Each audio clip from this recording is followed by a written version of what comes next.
ಸಲ್ಲಿಸ್ತೇವೆ. ಅದಕ್ಕಾಗಿ ನಿಮಗೆ ಮಹಿಮೆ ಸಲ್ಲಿಸ್ತೇವೆ, ನಿಮ್ಮನ್ನು ವಂದಿಸಿ ಆರಾಧಿಸ್ತೇವೆ.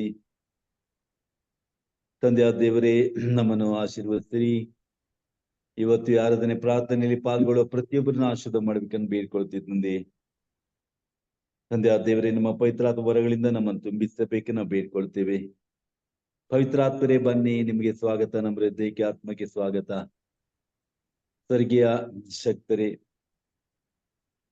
ದೇವರಾತ್ಮವೇ ನಮ್ಮಲ್ಲಿಗೆ ಬನ್ನಿ, ನಮಗೆ ಜ್ಞಾನ ಬೆಳಕನ್ನು ಅನುಗ್ರಹಿಸಿರಿ. ಇವತ್ತು ಈ ನಿಮ್ಮ ಮಕ್ಕಳಿಗೆ ಬೇಕಾದಂತ ವಾಕ್ಯವನ್ನು ನನ್ನ ಬಾಯಲ್ಲಿರಿಸಿ ಅವುಗಳನ್ನು ಬೋಧಿಸಲು ನನಗೆ ಶಕ್ತಿ ಅನುಗ್ರಹಿಸಿ, ಹಾಗೂ ಅವುಗಳನ್ನ ಆಲಿಸಿ ಪಾಲಿಸಲು ಬೇಕಾದ ಕೃಪೆಯನ್ನ ಇದರಲ್ಲಿ ಪಾಲ್ಗೊಳ್ಳೋ ಪ್ರತಿಯೊಬ್ಬರಿಗ ಅನುಗ್ರಹಿಸಿ ನಾವು ಬೇಡ್ಕೊಳ್ತೇವೆ. ನಮ್ಮ ಹೃದಯಕ್ಕೆ ನಿಮಗೆ ಸ್ವಾಗತ. ಪವಿತ್ರಾತ್ಮರೇ, ನಮ್ಮಲ್ಲಿಗೆ ಬನ್ನಿ, ನಮ್ಮಲ್ಲಿ ಬಂದು ತುಂಬಿಕೊಳ್ಳಿ, ಹಾಗೂ ನಮ್ಮನ್ನು ಮಾರ್ಪಡಿಸಿ ರೂಪಾಂತರಗೊಳಿಸಿ ಪ್ರಭು ಯೇಸು ಕ್ರಿಸ್ತರ ಹೆಜ್ಜೆಯಲ್ಲಿ ಹೆಜ್ಜೆಯನ್ನಿರಿಸಿ ನಡೆಯಲು ನಮಗೆ ಶಕ್ತಿ ನೀಡ ಬನ್ನಿ. ಪ್ರಭು ಯೇಸುವಿಗೆ ಸಾಕ್ಷಿಯಾಗಿ ಬಾಳಲು ಕೃಪೆ ನೀಡ ಬನ್ನಿ. ನಿಮಗೆ ಸ್ವಾಗತ ಪವಿತ್ರಾತ್ಮರೇ, ನಿಮಗೆ ಸ್ತೋತ್ರ. ಪರಿಶುದ್ಧ ತಾಯೇ, ಮಾತೆ ಮರಿಯಮ್ಮನವರೇ, ಪ್ರಭು ಯೇಸುವಿನ ನಮ್ಮೆಲ್ಲರ ತಾಯಿ, ಈ ದಿನ ನಮ್ಮನೆ ನಾವು ನಿಮ್ಮ ಕರಗಳಲ್ಲಿ ಅರ್ಪಿಸ್ತೀವಿ.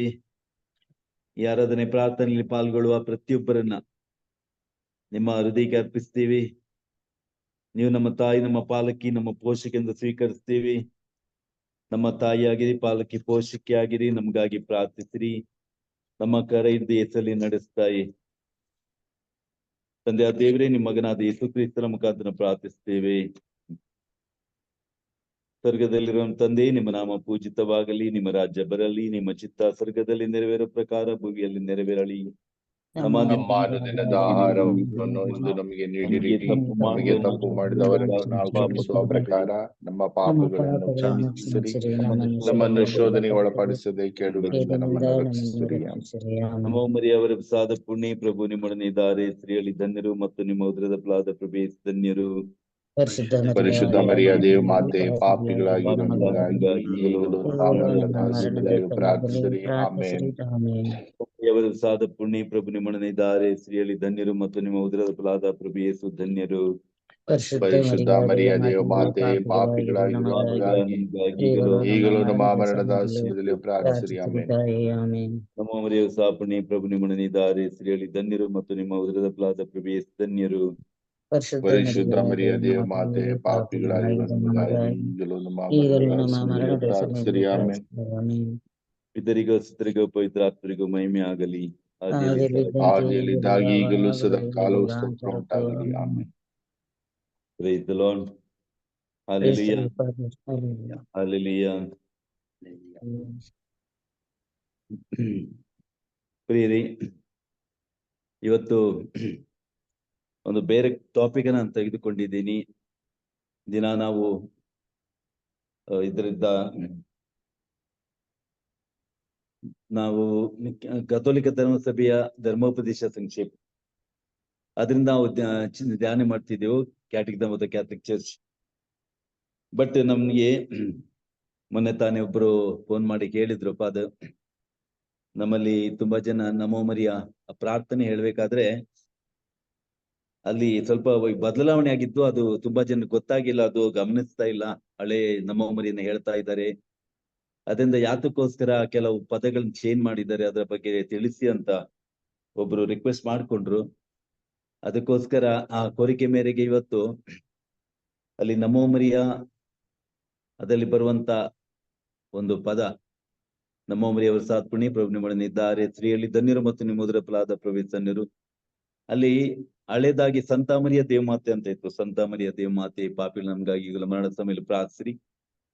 ಆದ್ರೆ ಈಗ ಹೊಸದಾಗಿ ಅದನ್ನು ಹೀಗೆ ಹೇಳಲಾಗ್ತದೆ, ಪರಿಶುದ್ಧ ಮಾತೆ, ಪರಿಶುದ್ಧ ಮರಿಯ ದೇವಮಾತೆ.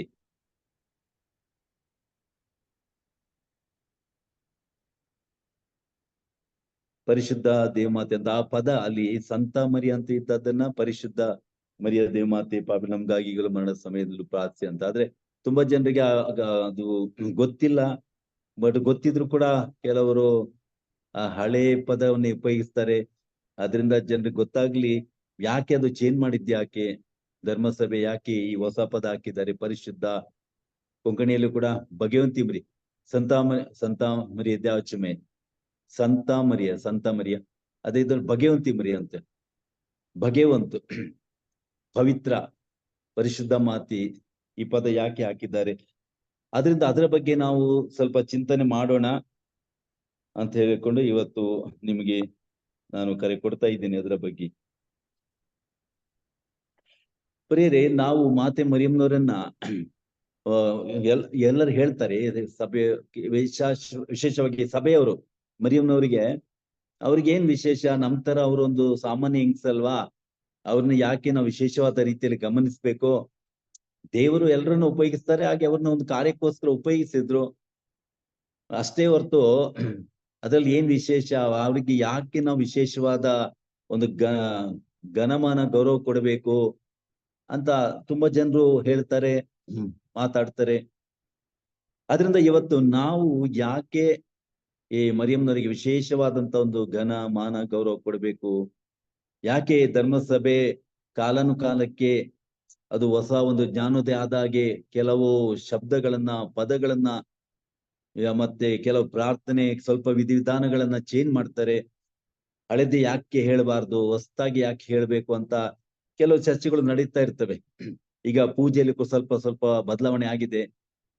ಕೆಲವು ಪ್ರೇಯರ್ಗಳು, ಈಗ ಕರ್ತನು ನಿಮ್ಮೊಡನೆ ಇರಲಿ, ಮುಂಚೆ ನಿಮ್ಮೊಡನೆ, ಈಗ ನಿಮ್ಮ ಆತ್ಮದೊಡನೆ ಇರಲಿ ಅಂತ, ಹೀಗೆಲ್ಲ ಕೆಲವು ಹೊಸ ಪದಗಳು ಯಾಕೆ ಬರ್ತವೆ, ಅದರ ಬಗ್ಗೆ ನಾವು ಚಿಂತನೆ ಮಾಡಿದ್ರೆ ಒಳ್ಳೇದು. ಈಗ ಮಾತೆ ಮರಿಯಮ್ಮನವರು ಈ ಪರಿಶುದ್ಧ ದೇವ ಮಾತೆ ಅಂತ ಹೇಳ್ಕೊಂಡು ಯಾಕೆ ಬಂದಿದೆ ಅಂತ ಹೇಳಿದ್ರೆ ಪ್ರಿಯರೇ, that is all in relationship to God. ದೇವರಿಗೆ ಇರುವಂತಹ ಸಂಬಂಧದಲ್ಲಿ, ಗೊತ್ತೈತಲ್ಲ? ಆದ್ರಿಂದಾಗಿ ಈಗ ನಮ್ಮ ಒಂದು ಬೆಲೆ, ನಮ್ಮ ಗೌರವ, ನಮ್ಮ ಬೆಲೆ ಎಲ್ಲಿಂದ ಬರ್ತಾ ಇದೆ ಅದು ನಾವು ಫಸ್ಟ್ ತಿಳ್ಕೊಳ್ಬೇಕು. ಗೊತ್ತೈತಲ್ಲ? ದೇವರು ಒಂದು ಕಾರ್ಯಕ್ಕೋಸ್ಕರ ಆರಿಸುವಾಗ ದೇವರು ಏನ್ ಮಾಡ್ತಾರೆ, ಅವ್ರ ಹೆಸರುಗಳನ್ನ ಚೇಂಜ್ ಮಾಡ್ತಾರೆ. ಯಾಕೆ ಒಂದು ಹೊಸ ಹೆಸರು ಅವರಿಗೆ ಯಾಕೆ ಕೊಡ್ತಾರೆ? ಅದರಿಂದ ಪ್ರಿಯರೇ, ಯಾವತ್ತೂ ಕೂಡ ಅದು ದೇವರ ಸನ್ನಿಧಿಗೆ ಬರ್ಬೇಕಾದ್ರೆ ಹೇಗೆ ನಾವು ಚೇಂಜ್ ಆಗ್ತೇವೆ, ಬದಲಾವಣೆ ಆಗ್ತೇವೆ, ಒಂದು ನಮಗೆ ಒಂದು ಶಬ್ದ ಅಥವಾ ಹೊಸ ಒಂದು ಹೆಸರು ಕೊಡೋದ್ರ ಮುಖಾಂತರ ದೇವರು ನಮ್ಮಿಂದ ಏನು ಬಯಸುತ್ತಾರೆ, ಏನು ಅಪೇಕ್ಷಿಸ್ತಾರೆ ದೇವರು, ಅದು ನಾವು ಯೋಚನೆ ಮಾಡ್ಬೇಕಾದದ್ದು. ಯಾಕೆ ನಮ್ಗೆ ಹೊಸ ಹೆಸರು ಕೊಡ್ತಾರೆ, ಹೊಸ ಪದ ಕೊಡ್ತಾರೆ, ಅದು ನಾವು ಗಮನಿಸ್ಬೇಕಾದಂತ ಒಂದು ವಿಷಯ. ಈಗ ದೇವರು ಅಬ್ರಾಮ್ನಿಗೆ ಕರೆದಾಗ ದೇವ್ರು ಏನ್ ಹೇಳಿದ್ರು, ನಿನ್ನ ಹೆಸರು ಅಬ್ರಾಮ್ ಅಲ್ಲ, ಇನ್ನು ಮುಂದೆ ಅಬ್ರಹಾಮ್ ಅಂತ ಇರೋದು. ಅಬ್ರಹಾಮ್ ಅಂತ ಇರೋದು ಯಾಕೆಂತ ಹೇಳಿದ್ರೆ, ನಿನ್ನನ್ನ ನಾನು ಜನಾಂಗಗಳ ಪಿತನನ್ನಾಗಿ ನಾನು ಮಾಡ್ತೇನೆ, ನಿನ್ನಿಂದ ಎಷ್ಟೋ ರಾಷ್ಟ್ರಗಳು ಉಂಟಾಗುತ್ತದೆ, ನಿನ್ನಿಂದ ರಾಜರುಗಳು ಉತ್ಪತ್ತಿ ಆಗ್ತಾರೆ, ಅದಕ್ಕೋಸ್ಕರ ನಿನ್ನನ್ನು, ಅದೇ ದೇವರು ಹೆಸರನ್ನೇ ಚೇಂಜ್ ಮಾಡ್ತಾರೆ.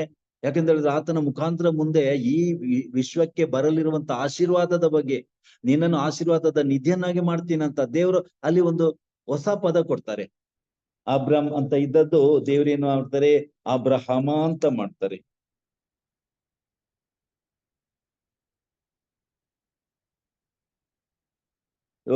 ಆದಿಕಾಂಡ 17ನೇ ಅಧ್ಯಾಯದಲ್ಲಿ ನೋಡಿ, 3ನೇ ವಚನ,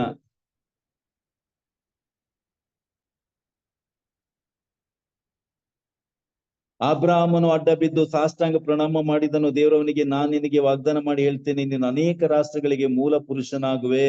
ಇನ್ನು ಮುಂದೆ ನಿನಗೆ ಅಬ್ರಾಮ ಅಂತ ಹೆಸರಿರುವುದಿಲ್ಲ, ನಿನ್ನನ್ನು ನಾನು ಅನೇಕ ರಾಷ್ಟ್ರಗಳಿಗೆ ಮೂಲ ಪುರುಷನನ್ನಾಗಿ ನೇಮಿಸುವುದರಿಂದ ನಿನಗೆ ಅಬ್ರಹಾಮ ಅಂತ ಹೆಸರಿರುವುದು. ನಿನ್ನನ್ನು ಅತ್ಯಂತ ಫಲದಾಯಕ ಪುರುಷನನ್ನಾಗಿ ಮಾಡುತ್ತೇನೆ, ನಿನ್ನಿಂದ ರಾಷ್ಟ್ರಗಳು, ರಾಜರುಗಳು ಉತ್ಪತ್ತಿಯಾಗಿರುತ್ತವೆ, ನಿನ್ನ ಸಂತತಿಗೂ ನಾನು ದೇವರಾಗಿರ್ತೀನಿ ಅಂತೇಳಿ. ಅದೇ ಪ್ರಕಾರ ದೇವರು ಅಬ್ರಾಮನ ಹೆಂಡತಿಗೂ ಕೂಡ ಹೆಸರು ಚೇಂಜ್ ಮಾಡ್ತಾರೆ.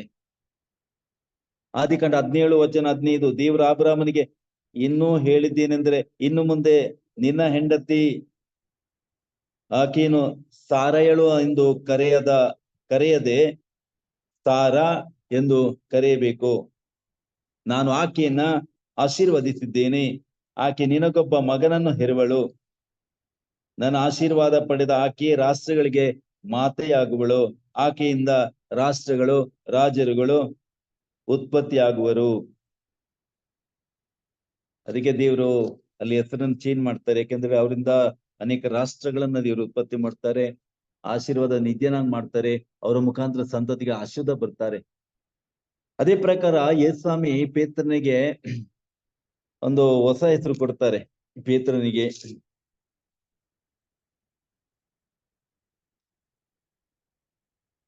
ಯೋವನ ಶುಭ ಸಂದೇಶದಲ್ಲಿ 1ನೇ ಅಧ್ಯಾಯ ಯೋವನ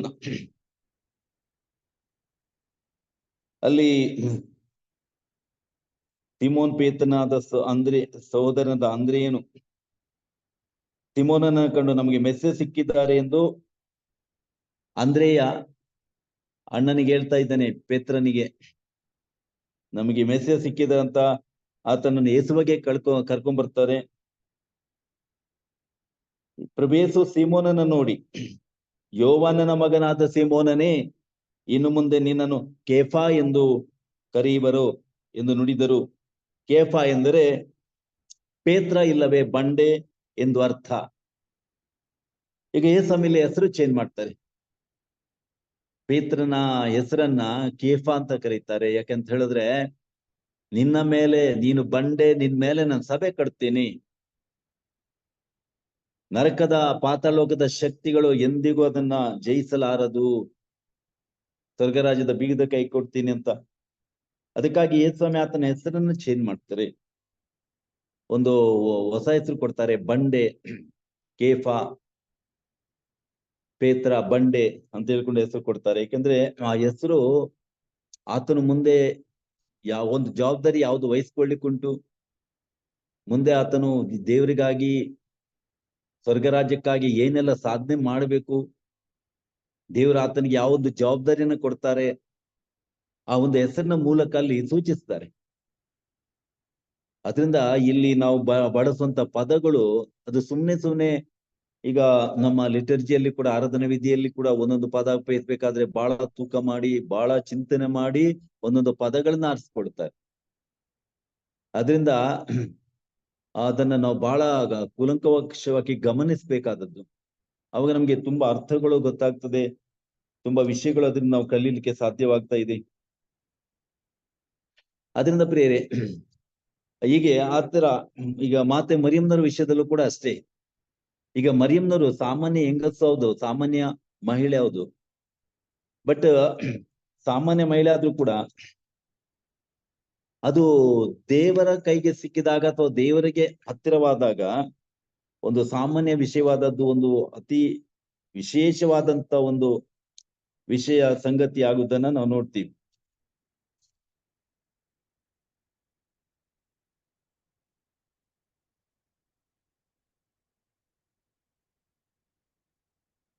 ಇಲ್ಲಿ 2 ತಿಮೋತಿ 2ನೇ ಅಧ್ಯಾಯ ವಚನ 20 ಅಲ್ಲಿ ನೋಡಿ, ದೊಡ್ಡ ಮನೆಯಲ್ಲಿ ಬೆಳ್ಳಿ ಬಂಗಾರದ ಪಾತ್ರೆಗಳಲ್ಲದೆ ಮರದ ಮತ್ತು ಮಣ್ಣಿನ ಪಾತ್ರೆಗಳಿರ್ತವೆ.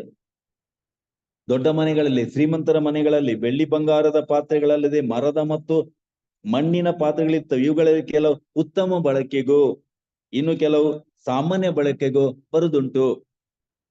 ಹೀಗಿರಲಾಗಿ ಒಬ್ಬನು ಕೀಳುತನದಿಂದ ತನ್ನನ್ನು ತಾನೇ ಶುದ್ಧೀಕರಿಸಿಕೊಂಡರೆ ಅವನು ಉತ್ತಮ ಬಳಕೆಗೆ ಯೋಗ್ಯನಾಗುತ್ತಾನೆ, ಅಂಥವನು ದೇವರ ಸೇವೆಗೆ ಮೀಸಲಾಗುತ್ತಾನೆ, ಯಜಮಾನನಿಗೆ ಉಪಯುಕ್ತನಾಗುತ್ತಾನೆ, ಸತ್ಕಾರ್ಯಗಳನ್ನ ಕೈಗೊಳ್ಳಲು ಸಿದ್ಧನಾಗಿರುತ್ತಾನೆ. ಅದರಿಂದ ಪಾತ್ರೆಗಳು, ಬಂಗಾರದ ಪಾತ್ರೆಗಳು, ಮಣ್ಣಿನ ಪಾತ್ರೆಗಳು ಈ ತರ ಎಲ್ಲ ಇರ್ತವೆ. ಅದರಿಂದ ಒಬ್ಬನು ತನ್ನ ಕೀಳುತನ ಶುದ್ಧೀಕರಿಸಿಕೊಂಡ್ರೆ ಅವನು ಉತ್ತಮ ಬಳಕೆಗೆ ಯೋಗ್ಯನಾಗ್ತಾನೆ ಅಂತ ಪೌಲ ತಿಮೋತಿ ಬರೆದ ಪತ್ರದಲ್ಲಿ ಹೇಳ್ತಾನೆ. ಅದರಿಂದ ಪ್ರಿಯರೇ, ದೇವರು ಮನುಷ್ಯನನ್ನ ಸೃಷ್ಟಿ ಮಾಡ್ಬೇಕಾದ್ರೆ ಯಾವ ತರ ಒಂದು ಉತ್ತಮ ಬಳಕೆಗೆ ಸೃಷ್ಟಿ ಮಾಡ್ತಾರೆ, ಒಂದು ಸಾಮಾನ್ಯ ಬಳಕೆಗೆ, ಒಂದು ಉತ್ತಮ ಬಳಕೆಗೆ. ಅದೇ ಪ್ರಕಾರ ಮತ್ತೊಂದು ಕಡೆ ದೇವ್ರ ವಾಕ್ಯದನ್ನು ಓದ್ತಾ ಇದ್ದೇವೆ. ದೇವರು ಹೇಳ್ತಾ ಇದ್ದಾರೆ, ಅಲ್ಲಿ ಕುಂಬಾರನು ಕೆಲವು ಪಾತ್ರೆಗಳನ್ನ ಉತ್ತಮ ಬಳಕೆಗೆ ಮಾಡ್ತಾನೆ, ಕೆಲವನ್ನ ಸಾಮಾನ್ಯ ಬಳಕೆಗೆ ಮಾಡ್ತಾನೆ. ಪಾತ್ರೆಗಳು ಕೇಳಕ್ಕಾಗತ್ತಾ? ನೀನು ನನ್ಗೆ ಯಾಕೆ ಹೀಗೆ ಮಾಡಿದೆ, ಅವನಿಗೆ ಯಾಕೆ ಹಾಗೆ ಮಾಡಿದೆ, ನನ್ಗೆ ಯಾಕೆ ಹೀಗೆ ಮಾಡಿದೆ, ಪಾತ್ರೆಗಳು ಕೇಳಕ್ಕಾಗತ್ತಾ? ಅದು ಕುಂಬಾರನ ಇಷ್ಟ ಅಲ್ವಾ ಅಂತ ಬೈಬಲ್ ಹೇಳ್ತಾ ಇದೆ. ಅದರಿಂದ ಪ್ರಿಯರೇ, ಕೆಲವೊಂದು ದೇವರು ವಿಶೇಷವಾದ ರೀತಿಯಲ್ಲಿ ಉತ್ತಮ ಬಳಕೆಗೋಸ್ಕರ ವಿಶೇಷವಾದ ರೀತಿಯಲ್ಲಿ ಸೃಷ್ಟಿ ಮಾಡ್ತಾರೆ. ಮತ್ತೆ ದೇವ್ರು ಯಾಕೆ ಪಾತ್ರೆಗಳ ನಮ್ಗೆ ಉದಾಹರಣೆ ಕೊಡೋದು ಯಾಕೆ? ಮರಗಳ ಉದಾಹರಣೆ ಕೊಡ್ತಾರೆ, ಪಾತ್ರೆಗಳ ಉದಾಹರಣೆ ಕೊಡ್ತಾರೆ, ವಸ್ತುಗಳ ಉದಾಹರಣೆ ಕೊಡ್ತಾರೆ. ಅದರ ಮುಖಾಂತರ ದೇವ್ರು ನಮ್ಗೆ ತಿಳಿಸಲು ಬಯಸುತ್ತಾರೆ. ಈ ಸ್ವರ್ಗರಾಜ್ಯದ ರಹಸ್ಯಗಳನ್ನ, ಸತ್ಯಗಳನ್ನ ನಮ್ಗೆ ತಿಳಿಸಲು ಬಯಸುತ್ತಾರೆ. ಅದರಿಂದ ಅದು ನಾವು ಯೋಚನೆ ಮಾಡ್ಬೇಕು ಹೊರತು ನಾವೆಲ್ಲರೂ ಒಂದೇ. ಅದೇ ಪ್ರಕಾರ ಪೌಲ ಕೊರಿಂಥ ಪತ್ರದಲ್ಲಿ ಕೂಡ ಒಂದ್ ಕಡೆ ಹೇಳ್ತೇನೆ, ಅವನು ಒಂದು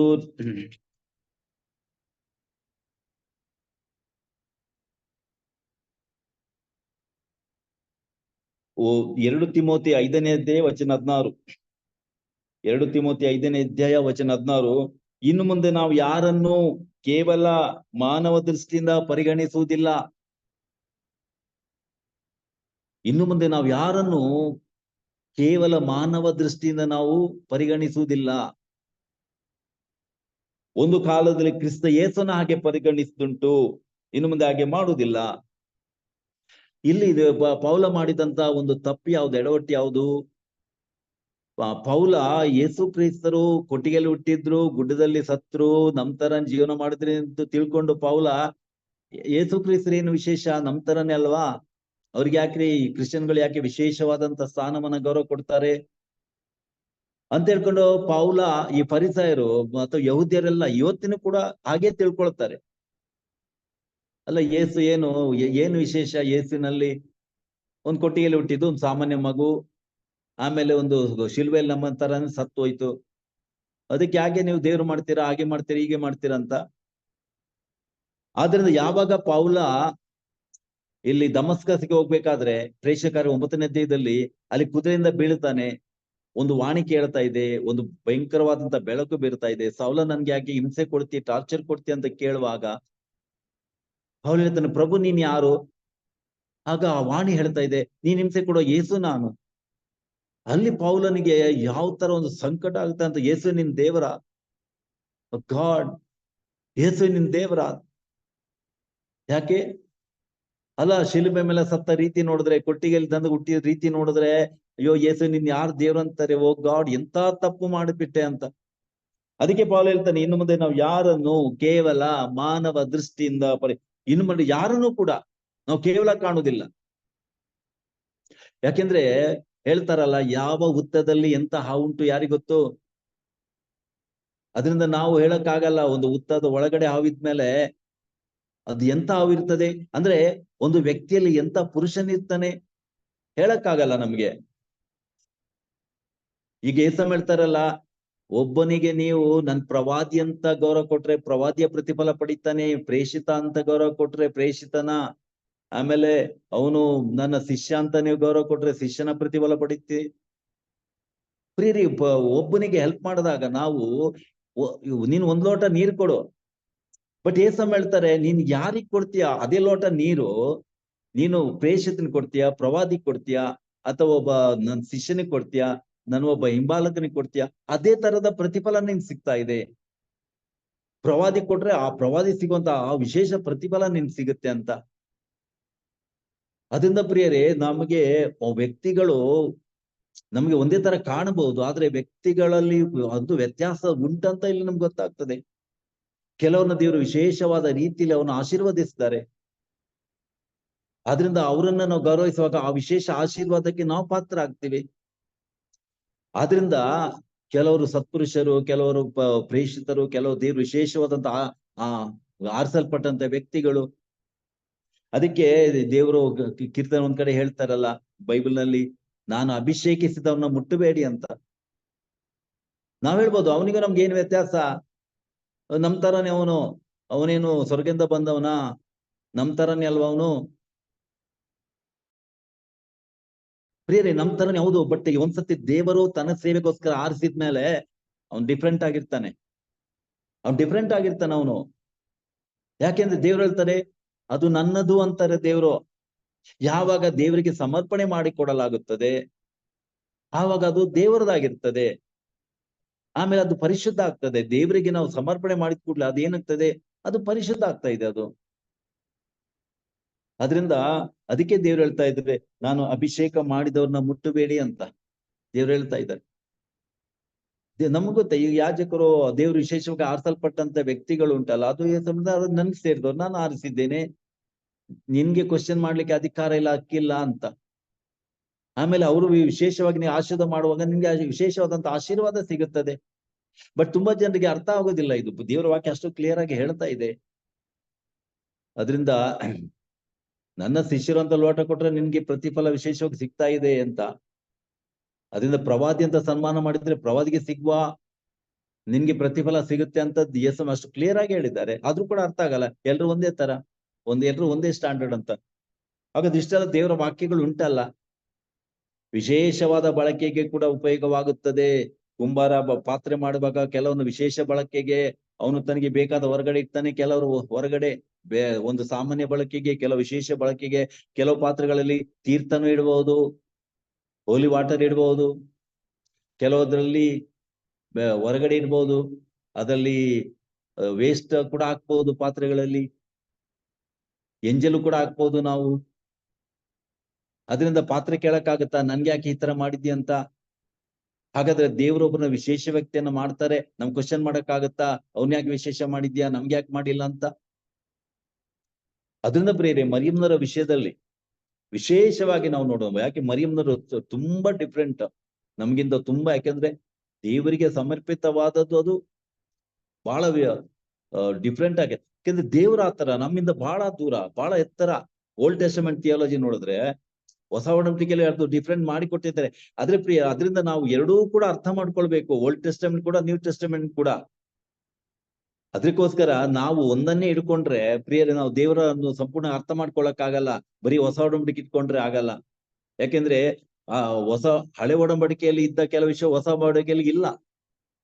ಇನ್ನು ಹೊಸ ಒಡಂಬಡಿಕೆ ಇರುವಂತ ವಿಷಯಗಳು ಕೆಲವು ಹಳೆ ಒಡಂಬಡಿಕೆಯಲ್ಲಿ ಇಲ್ಲ. ಅದಕ್ಕೆ ಹೇಳ್ತಾರಲ್ಲ, the New Testament is hidden in the Old Testament and the Old Testament is revealed in the New Testament ಅಂತ. ಅದರಿಂದ ಹೊಸ ಒಡಂಬಡಿಕೆ ಹಳೆ ಒಡಂಬಡಿಕೆಯಲ್ಲಿ ಮರೆಯಾಗಿದೆ, ಮತ್ತು ಹಳೆ ಒಡಂಬಡಿಕೆ ಹೊಸ ಒಡಂಬಡಿಕೆಯಲ್ಲಿ ಅದು ಪ್ರಕಟಿತವಾಗಿದೆ.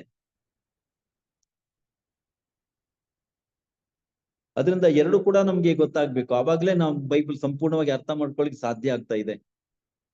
ಅದರಿಂದ ಈ ಮರಿಯಮ್ನರ ವಿಷಯ ನಮ್ಗೆ ಸಂಪೂರ್ಣ ಗೊತ್ತಾಗ್ಬೇಕಾದ್ರೆ ಹಳೆ ಒಡಂಬಡಿಕೆಯಲ್ಲಿ ಬಹಳ ಮರೆಯಾಗಿ. ಕೆಲವರು ಹೇಳ್ತಾರೆ ಮರಿಯಮ್ನರ ಬಗ್ಗೆ ಬೈಬಲ್ ನಲ್ಲಿ ಇಲ್ಲ ಅಂತ. ಬೈಬಲ್ ನಲ್ಲಿ ಎಲ್ಲಿ ಉಂಟು, ಏನುಂಟು ಅಂತ? ಪ್ರಿಯರೇ, ಬೈಬಲ್ ನಲ್ಲಿ ಹಳೆ ಒಡಂಬಡಿಕೆಯಲ್ಲಿ ಸಖತ್ ಉಂಟು ಮರಿಯಮ್ನರ ಬಗ್ಗೆ. ಬಟ್ ಅದು ನಮಗೆ ಆ ಜ್ಞಾನ ಬೇಕು, ಅರ್ಥ ಮಾಡಿಕೊಳ್ಳುವಂತ ಜ್ಞಾನ ಬೇಕು. ಈಗ ಜೂಡಿತ್ ಬಗ್ಗೆ, ಎಸ್ತರ್ ಬಗ್ಗೆ, ಆಮೇಲೆ ಇಂಥದ್ದೆಲ್ಲ ಕೆಲವು ವ್ಯಕ್ತಿಗಳ ಬಗ್ಗೆ ಎಲ್ಲ ನೋಡುವಾಗ, ಸೋಲಮನ್ನ ತಾಯಿ ಬಗ್ಗೆ ಎಲ್ಲ ಯಾಕೆ ಅಲ್ಲಿ ಬರ್ತಾ ಇದೆ? ಹಳೆ ಒಡಂಬಡಿಕೆಯಲ್ಲಿ ಪ್ರಿಯರಿ ಕೆಲವು ವಿಷಯಗಳು ಸುಮ್ಮನೆ ನಡೆದಿಲ್ಲ, ಅದು ಉದ್ದೇಶ ಪೂರ್ವಕವಾಗಿ ಕೆಲವು ನಡೀತಾ ಇದೆ ಅಲ್ಲಿ. ಉದ್ದೇಶ ಪೂರ್ವಕವಾಗಿ ಕೆಲವು ಘಟನೆಗಳನ್ನು ದೇವರು ಆ ತರ ಏರ್ಪಾಡು ಮಾಡಿದ್ರೆ. ಯಾಕೆಂತ ಹೇಳಿದ್ರೆ ನಮಗೆ ಸಂಪೂರ್ಣ ಅರ್ಥ ಬೇಕಾದ್ರೆ ಅದು ದೇವರು ಆ ತರ ಕಾಲದಲ್ಲಿ ಪ್ರಕಟಿಸ್ತಾ ಬಂದಿದ್ದಾರೆ. ಯಾಕೆಂದ್ರೆ ದೇವರು ಎಷ್ಟು ಜಟಿಲ, ಎಷ್ಟು ಕಾಂಪ್ಲೆಕ್ಸ್ ಅಂತ ಹೇಳಿದ್ರೆ ಅದರಿಂದ ನಾವು ಒಂದು ಕ್ಷಣದಲ್ಲಿ ಅದನ್ನ ಅರ್ಥ ನಮ್ಮ ಈ ಲೋಕದ್ದೇ ಜ್ಞಾನ ನೋಡ್ರಿ, ಲೋಕದ ಜ್ಞಾನ 1ನೇ ಕ್ಲಾಸಿಂದ ಹಿಡಿದು LKG UKG ಇಂದ ಹಿಡಿದು 1ನೇ class, high school, college, degree, PhD ಎಷ್ಟು ಮಾಡಿದ್ರು ಕೂಡ ಅದಕ್ಕೆ ಎಂಡೇ ಇಲ್ಲ. ಗೊತ್ತೈತಲ್ಲ? ಅದು ಎಷ್ಟು ಸ್ಟಡಿ ಮಾಡಿದ್ರು ಕೂಡ ಈ ಪ್ರಪಂಚದ ಜ್ಞಾನನೇ, ಈ ಕೆಲವರು ಬರೀ ಆರ್ಟ್ಸ್ ತಗೊಳ್ತಾರೆ, ಕೆಲವರು ಬರೀ ಸೈನ್ಸ್ ತಗೊಳ್ತಾರೆ, ಕೆಲವರು ಕಾಮರ್ಸ್ ತಗೊಳ್ತಾರೆ, ಅಥವಾ ಕೆಲವರು ಪ್ಯಾರಾಮೆಡಿಕಲ್ ಏನೋ ತಗೊಳ್ತಾರೆ. ಪ್ರಿಯರೇ, ಅದು ಒಂದೊಂದು ಲೈನ್ ಅಲ್ಲಿ ಹೋಗ್ತಾರೆ ಅವ್ರು ಎಲ್ಲ ಕಾಮರ್ಸ್, ಆರ್ಟ್ಸ್, ಸೈನ್ಸ್, ಆಮೇಲೆ ಬೇರೆ ಎಲ್ಲ ಒಬ್ರಿಗೆ ಓದಕ್ಕಾಗತ್ತಾ? ಇಲ್ಲ, ಒಂದೊಂದೇ ಲೈನ್ ಅಲ್ಲಿ ಹೋಗ್ತಾರೆ ಅವರು. ಆದ್ರೂ ಕೂಡ ಆ ಲೈನ್ ಅಲ್ಲಿ ಹೋದ್ರು ಕೂಡ ಅವರಿಗೆ ಸ್ಟಡಿ ಮಾಡ್ಲಿಕ್ಕೆ ಜೀವನಕಾಲ ಸಾಕಾಗಲ್ಲ. ಒಂದು ಹಲ್ಲಿ ಇಟ್ಕೊಂಡು ಡಾಕ್ಟರ್ ಬರೀ ಒಂದು ಹಲ್ಲಿದ್ದೇ ಸ್ಟಡಿ ಮಾಡ್ತಾರೆ ವರ್ಷಗಟ್ಲೆ. ಒಂದು ಕಣ್ಣಿದ್ದು ಸ್ಟಡಿ ಮಾಡ್ತಾರೆ ವರ್ಷಗಟ್ಲೆ. ಹಾಗಾದ್ರೆ ಒಂದು ಕಣ್ಣಿದ್ದು ಒಂದು ವರ್ಷಗಟ್ಲೆ ಸ್ಟಡಿ ಮಾಡ್ತಾರೆ ಅವ್ರು, ಬರೀ ಒಂದು ಕಣ್ಣು ಹಿಡ್ಕೊಂಡು. ಅಂದ್ರೆ ಸ್ಟಡಿ ಮಾಡ್ಲಿಕ್ಕೆ ಎಷ್ಟು ಉಂಟ್ರಿ ಈ ಲೋಕದ್ದು. ಬಟ್ ಏಸಮ್ ಹೇಳ್ತಾರೆ ನಿಕೋದೇಮಿಗೆ, ಇಲ್ಲ ಗಾಳಿಯಲ್ಲಿಂದ ಬಂತು ಗೊತ್ತಿಲ್ಲ, ಎಲ್ಲೋಯ್ತು ಗೊತ್ತಿಲ್ಲ, ಈ ಲೋಕದ ಹೇಳ್ತೀನಿ ಅರ್ಥ ಆಗ್ತಿಲ್ಲ, ಮತ್ತೆ ಸ್ವರ್ಗ ರಾಜ್ಯದ ಏನ್ರ ಅರ್ಥ ಆಗ್ತದೆ ನಿಮ್ಗೆ ಅಂತ ಏಸಮ್ ಹೇಳ್ತಾರಲ್ವಾ, ಸ್ವರ್ಗ ರಾಜ್ಯದ ವಿಷಯಗಳು. ಯಾಕೆಂದ್ರೆ ಅಳಿದು ಹೋಗುವ ನಾಶವಾಗುವಂತ ಈ ಲೋಕ ನಮಗೆ ಅಷ್ಟೊಂದು ಮಹಿಮೆ ಉಳ್ಳದಂತ ಕಂಡ್ರೆ, ಅದು ಕೊರಿಂಥ ಪತ್ರದಲ್ಲೂ ಕೂಡ ಪೌಲ ಎಷ್ಟು ಚೆನ್ನಾಗಿ ಹೇಳ್ತಾನಂತ ಹೇಳಿದ್ರೆ, ಈ ಲೋಕದ ಅಳಿದು ಹೋಗುವಂತ ವಿಷಯಗಳ ಬಗ್ಗೆ ಎಷ್ಟು ನಾವು ಮಹಿಮೆ ಅಂತ ತಿಳ್ಕೊಂಡ್ರೆ, ಇನ್ನು ನಾಶವಾಗದ ನಿತ್ಯಕ್ಕೆ ಉಳಿಯುವಂತ ವಿಷಯದಲ್ಲಿ ನಾವು ಎಷ್ಟು ಆಶ್ಚರ್ಯ ಪಡ್ಬೇಕಲ್ವಾ. ಅದಕ್ಕೆ ಅಂತ ಹೇಳ್ತಾರೆ ನಿಕೋಡೆಮನಿಗೆ, ನಾನು ಲೋಕದ ವಿಷಯ ಹೇಳ್ತೇನೆ ನಿನ್ಗೆ ಅರ್ಥ ಆಗ್ತಿಲ್ಲ, ಮತ್ತು ಸ್ವರ್ಗದ ವಿಷಯ ಹೇಳಿದ್ರೆ ಏನ್ರಿ ಅರ್ಥ ಆಗುತ್ತೆ ಅಂತ. 2 ಕೊರಿಂಥ 3ನೇ ಅಧ್ಯಾಯದಲ್ಲಿ 7ನೇ ವಚನ, ಕಲ್ಲಿನ ಮೇಲೆ ಕೊರೆಯಲಾದ ಶಾಸನ ಕಲ್ಲಿನ ಮೇಲೆ ಕೊರೆಯಲಾದ, ಕಲ್ಲು ಈ ಲೋಕದ್ದು ಸಂಬಂಧಪಟ್ಟದಲ್ಲ, ಅದ್ರ ಮೇಲೆ ಕೊರೆಯಲಾದ ಶಾಸನ ಪ್ರಕಟವಾಗದ ದೇವರ ಮಹಿಮೆ ಕಾಣಿಸ್ಕೊಂಡಿತ್ತು. 8ನೇ ವಚನ, ಮೃತ್ಯುಕಾರಕವಾದ ಈ ಶಾಸನ ಅಷ್ಟು ಮಹಿಮೆಯಿಂದ ಕೂಡಿತ್ತಾದರೆ, ಮೃತ್ಯುಕಾರಕವಾದ ಸಾವು ತರುವ ಮರಣ ತರುವಂತ ಈ ಶಾಸನ, ಮೋಶೆ ಮುಖಾಂತರ ಕೊಟ್ಟಂತ ಶಾಸನ, ದಶಾಜ್ಞೆಗಳು, ಇಲ್ಲಿ ಪೌಲ ಹೇಳ್ತಾನೆ ಮೃತ್ಯುಕಾರಕವಾದ ಮರಣ ತರುವ ಸಾವು ತರುವಂತ ಈ ಶಾಸನ ಅಷ್ಟು ಮಹಿಮೆಯಿಂದ ಕೂಡಿತ್ತಾದರೆ, ಇನ್ನು ಪವಿತ್ರಾತ್ಮ ಚೈತನ್ಯದಿಂದ ಕೂಡಿದ ಸೇವೆ ಇನ್ನೆಷ್ಟು ಮಹಿಮೆಯಿಂದ ಕೂಡಿರ್ಬಹುದು.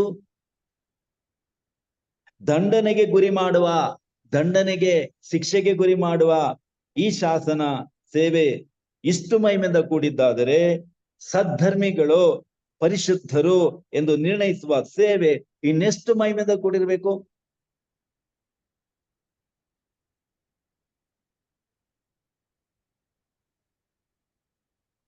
ಅಳಿದು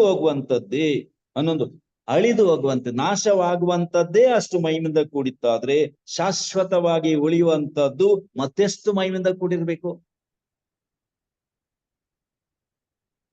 ಪ್ರಿಯರೇ ನೋಡ್ರಿ, ಅಲ್ಲಿ ಈ ಲೋಕದ್ದೇ ವಿಷಯಗಳು ಪೌಲ ಹೇಳ್ತಾನೆ, ಅಲ್ಲಿ ಈ ಲೋಕದ ವಿಷಯ ಅಥವಾ ಅಳಿದು ಹೋಗುವಂತ ವಿಷಯಗಳು ಅಷ್ಟು ಮಹಿಮೆಯಿಂದ ಕೂಡಿತ್ತಾದ್ರೆ, ಇನ್ನು ನಿತ್ಯ ಜೀವ, ಸ್ವರ್ಗ, ಅದು ಅಂತದ್ದು ಪವಿತ್ರಾತ್ಮರ ಚೈತನ್ಯದಿಂದ ಕೂಡಿದಂತ ಸೇವೆಗಳೆಲ್ಲ ಎಷ್ಟು ಮಹಿಮೆಯಿಂದ ಕೂಡಿರ್ಬೇಕಲ್ವಾ,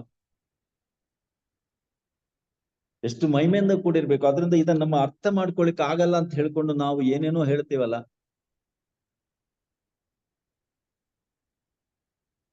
ಅದಕ್ಕೋಸ್ಕರ ಪೌಲ ಹೇಳ್ತಾನೆ, ಇನ್ನು ಮುಂದೆ ಯಾರನ್ನು ನಾವು ಕೇವಲವಾಗಿ ಕಾಣುವುದಿಲ್ಲ, ಯಾರನ್ನು ಕೂಡ. ಯಾಕೆಂದ್ರೆ ಯಾವ ವ್ಯಕ್ತಿಯಲ್ಲಿ ಎಂತ ಸಂತನಿದ್ದಾನೆ, ಯಾವ ವ್ಯಕ್ತಿಯಲ್ಲಿ ಎಂತ ಒಂದು ಪರಿಶುದ್ಧ ವ್ಯಕ್ತಿ ಇದ್ದಾನೆ, ಎಂತ ವ್ಯಕ್ತಿಯಲ್ಲಿ ಯಾವ ಒಂದು ಪ್ರೇಷಿತನಿದ್ದಾನೆ, ಪ್ರವಾದಿ ಇದ್ದಾನೆ, ನಮ್ಗೆ ಗೊತ್ತಾಗತ್ತಾ. ಅದಕ್ಕೋಸ್ಕರ ಯಾರು ಕೂಡ ತೀರ್ಪು ಕೊಡ್ಬೇಡ್ರಿ, ಯಾರ ವಿಷಯದಲ್ಲೂ ಕೂಡ ಮಾತಾಡಕ್ ಹೋಗ್ಬೇಡ್ರಿ ಅಂತ.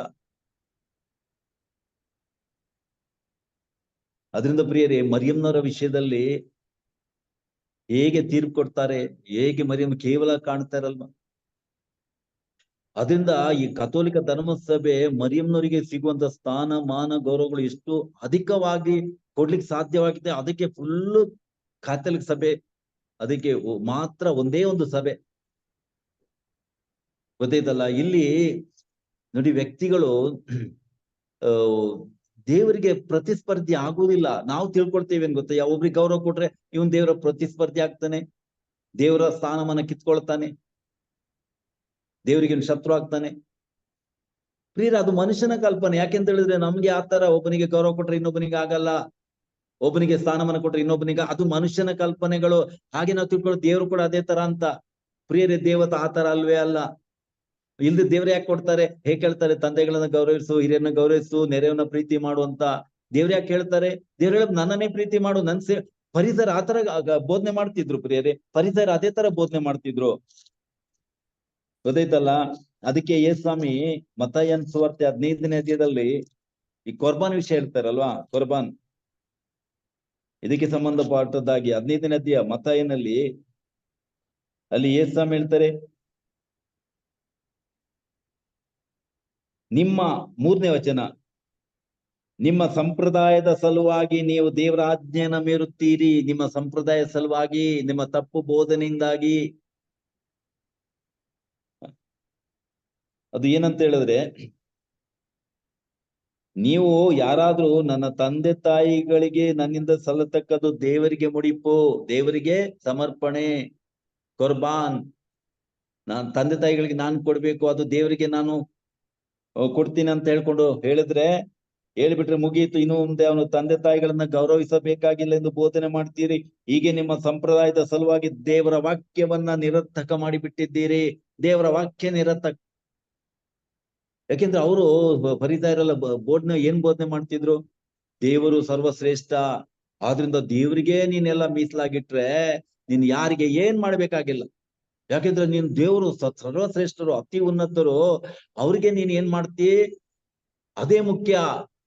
ಆದ್ರಿಂದ ಯಾರಿಗೆ ಏನ್ ಕೊಡದಿದ್ರು ಅದೆಲ್ಲ ದೇವ್ರಿಗೆ ಕೊಟ್ರೆ ನೀನು ಮುಗೀತು. ಯಾರ ಬಗ್ಗೆ ನಿನ್ಗೆ ಯಾವ ಕರ್ತವ್ಯ ಇಲ್ಲ, ಯಾವ ನಿರ್ಬಂಧ ಇಲ್ಲ, ಯಾವ ಕಟ್ಟುಪಾಡಿಲ್ಲ. ತಂದೆ ತಾಯಿಗಳಿಗೆ ಜೀವನಾಂಶ ಕೊಡಬೇಕು, ಅದು ದೇವರಿಗೆ ಮುಡಿಪು, ದೇವರಿಗೆ ಸಮರ್ಪಣೆ, ದೇವರಿಗೆ ಕೊರ್ಬಾನ ಅಂತ ಹೇಳಿದ್ರೆ ಮುಗಿದಾಯ್ತು. ಮಮ್ಮಿ ಡ್ಯಾಡಿಯನ್ನು ನೋಡ್ಕೋಬೇಕಾಗಿಲ್ಲ ನೀನು. ಅದಕ್ಕೆ ಯೇಸು ಹೇಳ್ತಾರೆ, ತಂದೆ ತಾಯಿಗಳನ್ನ ಗೌರವಿಸುವಂತ ದೇವರಾಜ್ಞೆ ಕೊಟ್ಟಿರುವಾಗ ನೀವು ಹೇಗೆ ಅದನ್ನ ತಿರುಗಿಸ್ತೀರಾ? ನೀವು ಉಲ್ಟಾ ಪಲ್ಟಿ ಮಾಡ್ತೀರಾ? ನೀವು ತಂದೆ ತಾಯಿಗಳಿಗೆ ಏನು ಗೌರವ ಕೊಡ್ಬೇಕಾಗಿಲ್ಲ, ದೇವರಿಗೆ ಗೌರವ ಕೊಟ್ರೆ ಸಾಕು, ತಂದೆ ತಾಯಿಗಳಿಗೆ ಗೌರವ ಕೊಡ್ಬೇಕಾಗಿಲ್ಲ. ದೇವರು ತಂದೆ ತಾಯಿಗಳ ಜೀವನಾಂಶ ದೇವ್ರು ಕೊಟ್ಬಿಟ್ರೆ ತಂದೆ ತಾಯಿಗಳನ್ನ ನೀನು ಗಮನ ಕೊಡ್ಬೇಕಾಗಿಲ್ಲ. ಉಪವಾಸ ಇದ್ದು ಬಿದ್ದು ನರಳಿ ಸತ್ರು ಪರವಾಗಿಲ್ಲ, ಯಾಕೆಂದ್ರೆ ನೀನ್ ದೇವ್ರಿಗೆ ಕೊಡ್ತೀಯಲ್ವಾ. ಅಲ್ಲಿ ಯೇಸು ಎಷ್ಟು ಬೈತಾರೆ, ಕಠಿಣವಾಗಿ ಬೈತಾರೆ ಅವರಿಗೆ. ನಿಮ್ಮ ಈ ತಪ್ಪು ಬೋಧನೆ ಪ್ರಕಾರ ಈ ಕೆಟ್ಟ ಸಂಪ್ರದಾಯದಿಂದ ದೇವರ ವಾಕ್ಯ ನಿರರ್ಥಕ ಮಾಡ್ತೀರಿ. ಆದ್ರಿಂದ ತಂದೆ ತಾಯಿಗಳಿಗೆ ಸಲ್ಲತಕ್ಕದ ಅವ್ರಿಗೆ ಕೊಡ್ರಿ, ರಾಜನಿಗೆ ಚಕ್ರವರ್ತಿಗೆ ಸಲ್ಲತಕ್ಕ ಚಕ್ರವರ್ತಿ ಕೊಡ್ರಿ, ತಂದೆ ತಾಯಿಗಳದ್ದು ತಂದೆ ಕೊಡ್ರಿ, ನೆರೆಯವರಿಗೆ ಕೊಡ್ರಿ, ಸರ್ಕಾರದ ಸರಕ ಕೊಡ್ರಿ, ನಿಮ್ದು ಮಾತ್ರ ನೀವು ಇಟ್ಕೊಳ್ರಿ ಅಂತ. ಅದರಿಂದ ಯಾರಿಗೆ ಏನ್ ಕೊಡ್ಬೇಕು ಅದನ್ನ, ಯಾರಿಗೆ ಗೌರವ, ಯಾರಿಗೆ ವಿಧೇಯತೆ. ಪೌಲ ಮತ್ತೊಂದ್ ಕಡೆ ಹೇಳ್ತೇನೆ ಅದು ಪತ್ರಿಕೆಯಲ್ಲಿ, ಯಾರಿಗೆ ಗೌರವ ಅವರಿಗೆ ಗೌರವ ಕೊಡ್ರಿ, ಯಾರಿಗೆ ವಿಧೇಯತೆ ಕೊಡ್ರಿ, ಯಾರಿಗೆ ಸ್ಥಾನವಂತ ಮಹಿಮೆ ಕೊಡ್ಬೇಕಾದ್ರು ಕೊಡ್ಬೇಕು. ಅದರಿಂದ ಪ್ರಿಯರೇ, ಇದು ಬರೀ ದೇವ್ರಿಗೆ ಕೊಟ್ರೆ ಮುಗ್ದೋಯ್ತು ಅಂತ ಅದು ಕೆಲವರಾಗಿ ಬೋಧನೆ ಮಾಡ್ತಾರಲ್ವಾ. ಸಂತರಿಗೆ ಗೌರವ ಕೊಡ್ತೀರಾ, ಮರಿಯಮ್ಮನವರಿಗೆ ಗೌರವ ಕೊಡ್ತೀರಾ, ದೇವ್ರಿಗೆ ಕೊಟ್ರೆ ಸಾಕು. ಏನು ಇವರೆಲ್ಲ ಪ್ರತಿಸ್ಪರ್ಧಿಗಳ? ಇವ್ರಿನ ದೇವರ ಶತ್ರುಗಳ? ಪ್ರಿಯರೇ, ಇವರಿಗೆ ಗೌರವ ಕೊಡೋದ್ರಿಂದ ಏನಾಗ್ತದೆ? ದೇವರ ಮಹಿಮೆ ಜಾಸ್ತಿ ಆಗ್ತದೆ. ಕ್ಯಾಥಲಿಕ್ ಸಭೆ ಬೋಧನೆ ಮಾಡೋದೇನು? ಕ್ಯಾಥಲಿಕ್ ಸಭೆ ಬೋಧನೆ ಮಾಡೋದು ಅಂತ ಹೇಳಿದ್ರೆ ಅದು ಕ್ಯಾಥಲಿಕ್ ಅಂದ್ರೆ ಅದು ಕ್ಯಾಥಲಿಕ್ ಸಭೆ ಅಲ್ಲ, ಅದು ಬೈಬಲೇ ಬೋಧನೆ ಮಾಡ್ತಾ ಇದೆ. ಉದಾಹರಣೆಗೆ ಯೋವನರ ಸುವಾರ್ತೆ, ಯೋವನರ ಶುಭ ಸಂದೇಶದಲ್ಲಿ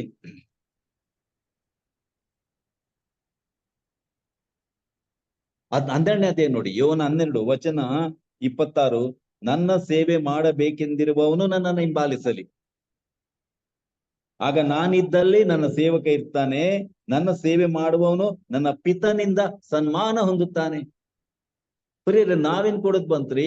ಅಲ್ಲಿ ಯೇಸು ಹೇಳ್ತಾರೆ, ನನ್ನ ಡ್ಯಾಡಿ ಸನ್ಮಾನಿಸ್ತಾರೆ, ನನ್ನ ಡ್ಯಾಡಿ ಅವ್ರನ್ನ ಗೌರವಿಸ್ತಾರೆ ಅಂತ ಬೈಬಲ್ ನಲ್ಲಿ ಉಂಟು. ಅಲ್ಲಿ ಯೇಸು ಹೇಳ್ತಾನೆ, ನನ್ನ ಸೇವೆ ಮಾಡುವವನು ನನ್ನ ಪಿತನಿಂದ ಸನ್ಮಾನ ಹೊಂದುತ್ತಾನೆ ಅಂತ.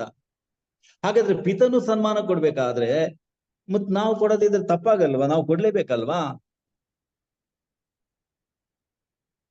ಸನ್ಮಾನ ಕೊಡ್ಲೇಬೇಕು, ಗೌರವ ಕೊಡ್ಲೇಬೇಕು. ಈಗ ತಂದೆ ತಾಯಿಗಳು ಒಬ್ಬ ವ್ಯಕ್ತಿ, ಈಗ ಮಕ್ಕಳಿಗೆ ಗೊತ್ತಿಲ್ಲದೆ ಇರ್ಬೋದು, ಒಬ್ಬ ನಿಮ್ಮ ಮನೆಗೆ ಬರ್ತಾರೆ, ನಮ್ಮನೆಗೆ ಯಾರೋ ಬರ್ತಾರೆ, ಅವಾಗ ತಂದೆ ತಾಯಿಗಳು ಇರಲ್ಲ, ಬರೀ ಮಕ್ಕಳೇ ಇರ್ತಾರೆ. ಅಪ್ಪ ಅಮ್ಮ ಇಲ್ವಾ ಅಂತ, ಇಲ್ಲ ಹೋಗಿದ್ದಾರೆ ಅಂತ ಹೇಳ್ಕೊಂಡು ಮಕ್ಕಳು ಆಟ ಆಡ್ತಾ ಇರ್ತಾರೆ ಅಲ್ಲಿ. ಇಲ್ಲ ಅಪ್ಪ ಅಮ್ಮ ಇಲ್ಲ ಅಂತ ಹೇಳ್ಕೊಂಡು ಅವ್ರಿಗೇನ್ ಗೊತ್ತಿದೆ ಯಾರಂತ. ಆಮೇಲೆ ಅವ್ರು ಸುಮ್ನೆ ಕೂತಿರ್ತಾರೆ ಅಲ್ಲಿ, ಅಪ್ಪ ಅಮ್ಮ. ಮತ್ತೆ ಸ್ವಲ್ಪ ಹೊತ್ತಲ್ಲಿ ಅಪ್ಪ ಅಮ್ಮ ಬರ್ತಾರೆ, ಬಂದ್ ಕೂಡ್ಲೆ ಅಯ್ಯೋ ಇಲ್ಲೇ ಕೂತ್ಕೊಂಡಿದ್ರ, ಬನ್ನಿ ಅಂತ ಒಳಗೆ ಕತ್ಕೊಂಡು ಸ್ಥಾನ ಅವ್ರಿಗೆ ಒಂದು ಕುರ್ಚಿ ಎಲ್ಲ ಕೊಟ್ಟು ಅವ್ರಿಗೆ ಸನ್ಮಾನ ಮಾಡ್ಬೇಕಾದ್ರೆ ಮಕ್ಕಳು ನೋಡ್ತಾರೆ, ದಂಗಾಗಿ ಹೋಗ್ತಾರೆ. ಅಯ್ಯೋ ದೇವ್ರೆ, ನಮ್ಮ ಮಮ್ಮಿ ಡ್ಯಾಡಿಗೆ ತುಂಬಾ ಬೇಕಾದವ್ರು ಇವರು. ಅದ್ ನೋಡ್ತಾರೆ, ಅವ್ರು ಕಲಿತಾರೆ, ಮಮ್ಮಿ ಡ್ಯಾಡಿ ತುಂಬಾ ಬೇಕಾದವ್ರು, ಅಯ್ಯೋ ದೇವ್ರೆ ನಾವ್ ಅವ್ರನ್ನ ಗಮನ ಕೊಟ್ಟಿಲ್ವಲ್ಲ ಅಂತ ಮಕ್ಕಳಿಗೆ ಅನಿಸ್ತಾ ಇದೆ. ಆಮೇಲೆ ನೆಕ್ಸ್ಟ್ ಟೈಮ್ ಬರುವಾಗ ಮಮ್ಮಿ ಡ್ಯಾಡಿ ಇಲ್ದಿದ್ರು ಕೂಡ ಮಕ್ಕಳೇ ಬಂದು ಬನ್ನಿ ಬನ್ನಿ ಅಂತ ಹೇಳ್ಕೊಂಡು ಅವ್ರನ್ನ ಕರೆದು ಅವ್ರು ಗೌರವ ಕೊಡ್ತಾರೆ. ಯಾಕೆ? ನನ್ ಮಮ್ಮಿ ಡ್ಯಾಡಿ ಗೌರವ ಕೊಟ್ಟಿದ್ದಾರೆ, ನಮ್ಮ ಮಮ್ಮಿ ಡ್ಯಾಡಿ ಅವರನ್ನ ಸನ್ಮಾನಿಸಿದ್ದಾರೆ. ನೆಕ್ಸ್ಟ್ ಟೈಮ್ ಮಮ್ಮಿ ಡ್ಯಾಡಿ ಇಲ್ದಿದ್ರು ಕೂಡ ಅವ್ರಿಗೆ ಮನೆಗೆ ಬಂದಾಗ ಬನ್ನಿ ಅಂಕಲ್, ಬನ್ನಿ ಆಂಟಿ ಕರ್ಕೊಂಡು ಮಕ್ಕಳೇ ಅವರಿಗೆ ಸುಧಾರಿಸ್ತಾರಲ್ವಾ? ಯಾಕೆ? ಮಮ್ಮಿ ಡ್ಯಾಡಿ ಅವ್ರನ್ನ ಗೌರವಿಸಿದ್ದಾರೆ, ಮಮ್ಮಿ ಡ್ಯಾಡಿ ಸನ್ಮಾನಿಸಿದ್ದಾರೆ. ಆದ್ರಿಂದ ಪ್ರಿಯರೇ, ಈ ಸಂತರುಗಳು ಏನ್ ಹೇಳ್ತೀವಿ ನಾವು, ದೇವರ ಸೇವೆಗೆ ಬಂದವರು, ದೇವ್ರನ್ನ ಸೇವೆ ಮಾಡಿದವರು ಏಸಮ್ ಹೇಳ್ತಾರೆ, ನನ್ನ ಡ್ಯಾಡಿಯಿಂದ ಸನ್ಮಾನ ಹೊಂದ್ತಾರ ಅವರು. ಹಾಗಾದ್ರೆ ನಮ್ ತಂದೆ ಸನ್ಮಾನ ಕೊಟ್ರೆ ನಾವು ಮಕ್ಕಳು ಸನ್ಮಾನ ಕೊಡ್ಲೇಬೇಕಲ್ವಾ? ಮತ್ ಯಾಕೆ ಕೊಡ್ಬಾರ್ದು? ಸಂತರುಗಳಿಗೆ ಯಾಕೆ ಸನ್ಮಾನ ಕೊಡ್ಬಾರ್ದು? ಮರಿಯಮ್ಮನರಿಗೆ ಯಾಕೆ ಸನ್ಮಾನ ಕೊಡ್ಬಾರ್ದು? ಮರುಮನ್ನ ಯಾಕೆ ಗೌರವಿಸಬಾರ್ದು? ಬೈಬಲ್ ನಲ್ಲಿ ಹೇಳ್ತಿದೆಯಲ್ಲ, ತಂದೆ ದೇವರಿಗೆ ಗೌರವಿಸ್ತಾರಂತ. ಅಲ್ಲ, ಈ ಕಣ್ಮುಂದೆ ಮಕ್ಕಳು ನೋಡ್ತಾರೆ ಅಪ್ಪ ಅಮ್ಮ ಒಬ್ಬನ ಗೌರವಿಸೋದು. ಆ ಮಕ್ಕಳಿಗೆ ಮನ್ಸು ಬರುತ್ತಾ ಅವ್ರಿಗೆ ಏಳಿಸ್ಲಿಕ್ಕೆ ಅಥವಾ ಅವ್ರನ್ನ ಕಡೆಗಣಿಸ್ಲಿಕ್ಕೆ?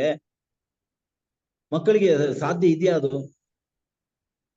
ನೋಡ್ಕೊಡ್ಲೆ ನಮ್ ಮನ್ಸಲ್ಲಿ ಗೌರವ ಬರ್ತದೆ. ಅಯ್ಯೋ, ಮಮ್ಮಿ ಡ್ಯಾಡಿ ನಿನ್ನ ಗೌರವ ಕೊಟ್ಟಿದ್ದೆ, ನಾವು ಕೊಡೋದಿದ್ರೆ ನಾಳೆ ಬಂದು ಮಮ್ಮಿ ಡ್ಯಾಡಿ ನಮ್ಗೆ ಬೈತಾರೆ, ಜೋರ್ ಮಾಡ್ತಾರೆ, ನಿಮ್ ಕಣ್ ಕಾಣಲ್ವಾ, ಗೊತ್ತಾಗಲ್ವಾ ಯಾರಂತ, ಅಂಕಲ್ ಆಂಟಿ ಅಂತ ಹೇಳ್ಕೊಂಡು ನಮ್ಗೆ ಬೈಯೋದಿಲ್ವಾ? ಮಕ್ಕಳು ಅಂಕಲ್ ಬನ್ನಿ, ಆಂಟಿ ಬನ್ನಿ ಅಂತ ಎಷ್ಟೊಂದು ಪ್ರೀತಿಯಿಂದ ಒಳಗೆ ಕರೀತಾರಲ್ವಾ? ಯಾಕೆಂದ್ರೆ ಮಮ್ಮಿ ಡ್ಯಾಡಿಗೆ ಇವರು ಬಹಳ ಬೇಕಾದವರು. ಅದರಿಂದ ಪ್ರಿಯರ, ಅದೇ ತರ ಈ ಸಂತರು ಅವ್ರು ದೇವರಿಗೆ ಬೇಕಾದವರು. ಹಾಗಾದ್ರೆ ಅದಕ್ಕಿಂತ ಹೆಚ್ಚಾಗಿ ಸೇವೆ ಮಾಡಿದ್ಯಾರು? ಮರಿಯಮ್ಮ, ಯೇಸು ಸೇವೆ ಮಾಡಿದವರು. ಯೇಸು ನಮ್ ಸೇವೆ ಮಾತೆ ಮರಿಯಮ್ಮ ಮಾಡಿದ್ದಲ್ಲಿ ಯಾವನು ಮಾಡ್ಲಿಲ್ಲ. ಯಾಕೆಂದ್ರೆ ಮಾತೆ ಮರಿಯಮ್ಮ ಎಂತ ಅನ್ಯೋನ್ಯತೆ ಇತ್ತು ಮಾತೆ ಮರಿಯಮ್ಮನವರಿಗೆ. ಎಂತ ಒಂದು ದುಃಖದಿಂದ ಪುತ್ರನ ಸೇವೆ ಮಾಡಿ ಕೊನೆಗೆ ಪುತ್ರನನ್ನೇ ಬಲಿದಾನವಾಗಿ ಇಡೀ ವಿಶ್ವಕ್ಕೋಸ್ಕರ ಅರ್ಪಣೆ ಕೊಟ್ಟಿದ್ದು. ಆ ಸಿಮೆನ್ ಪ್ರೋದೆ, ಕತ್ತಿ ನಿನ್ನ ಹೃದಯ ಸೀಳುತ್ತದೆ, ಅಂತರಂಗವನ್ನ ಸೀಳುತ್ತದೆ ಕತ್ತಿ ಅಂತ ಹೇಳ್ಕೊಂಡು, ಅಲಗೊಂದು ನಿನ್ನ ಹೃದಯ ಸೀಳುತ್ತದೆ ಅಂತ ಘೋರ ವೇದನೆ ಅನ್ಭವಿಸ್ತೀಯ. ಅಂದ್ರೆ ಅಷ್ಟೊಂದು ಯೇಸುನ ಪ್ರೀತಿ ಮಾಡಿದ್ರು, ಸೇವೆ ಮಾಡಿದ್ರು, ಅಷ್ಟು ಅನ್ಯೋನ್ಯವಾಗಿದ್ರು ತಾಯಿ ಮರಿಯಮ್ಮ. ದೇವರಿಂದ ಎಂತ ಮಹಿಮೆ ಹೊಂದುತ್ತಾರೆ, ಎಂತ ಮಹಿಮೆ ಪಡೀತಾರೆ ದೇವರಿಂದ. ಹಾಗಾದ್ರೆ ಮಾತೆ ಮರಿಯಮ್ಮನವರಿಗೆ ಅದಕ್ಕೆ ಪ್ರಿಯರೇ, ಈಗ ನಾನು ಇಲ್ಲಿ ಮತ್ತೆ ದೇವರಿಗೆ ಹತ್ರವಾದದ್ದು ಪ್ರಿಯರೇ, ಆಟೋಮೆಟಿಕ್ ಆಗಿ ಶುದ್ಧ ಆಗ್ಲೇಬೇಕದು. ದೇವರಿಗೆ ಹತ್ರವ, ಯಾಕೆಂದ್ರೆ ದೇವರು ಹೇಳ್ತಾರೆ, ನಾನು ಪರಿಶುದ್ಧನು, ನೀವು ಕೂಡ ಆತರ ಆಗ್ಬೇಕು ಅಂತ. ಈಗ ನೋಡಿ, ದೇವ್ರ ಅಬ್ರಾಮನ ಆರಿಸಿದ ಕೂಡಲೇ ದೇವರು ಅವಾಗ ಏನ್ ಮಾಡ್ತಾರೆ ಗೊತ್ತಾ? ದೇವ್ರನ್ನ ಅಬ್ರಾಮನ ಪ್ರತ್ಯೇಕಿಸ್ತಾರೆ. ನೋಡಿ, ಅದು ಯಾಕೆಂದ್ರೆ ದೇವರ ಕ್ಯಾರೆಕ್ಟರ್ ನೋಡಿ, ದೇವರು ನಮಗಿಂತ ಬಹಳ ಭಿನ್ನವಾಗಿರ್ತಾರೆ.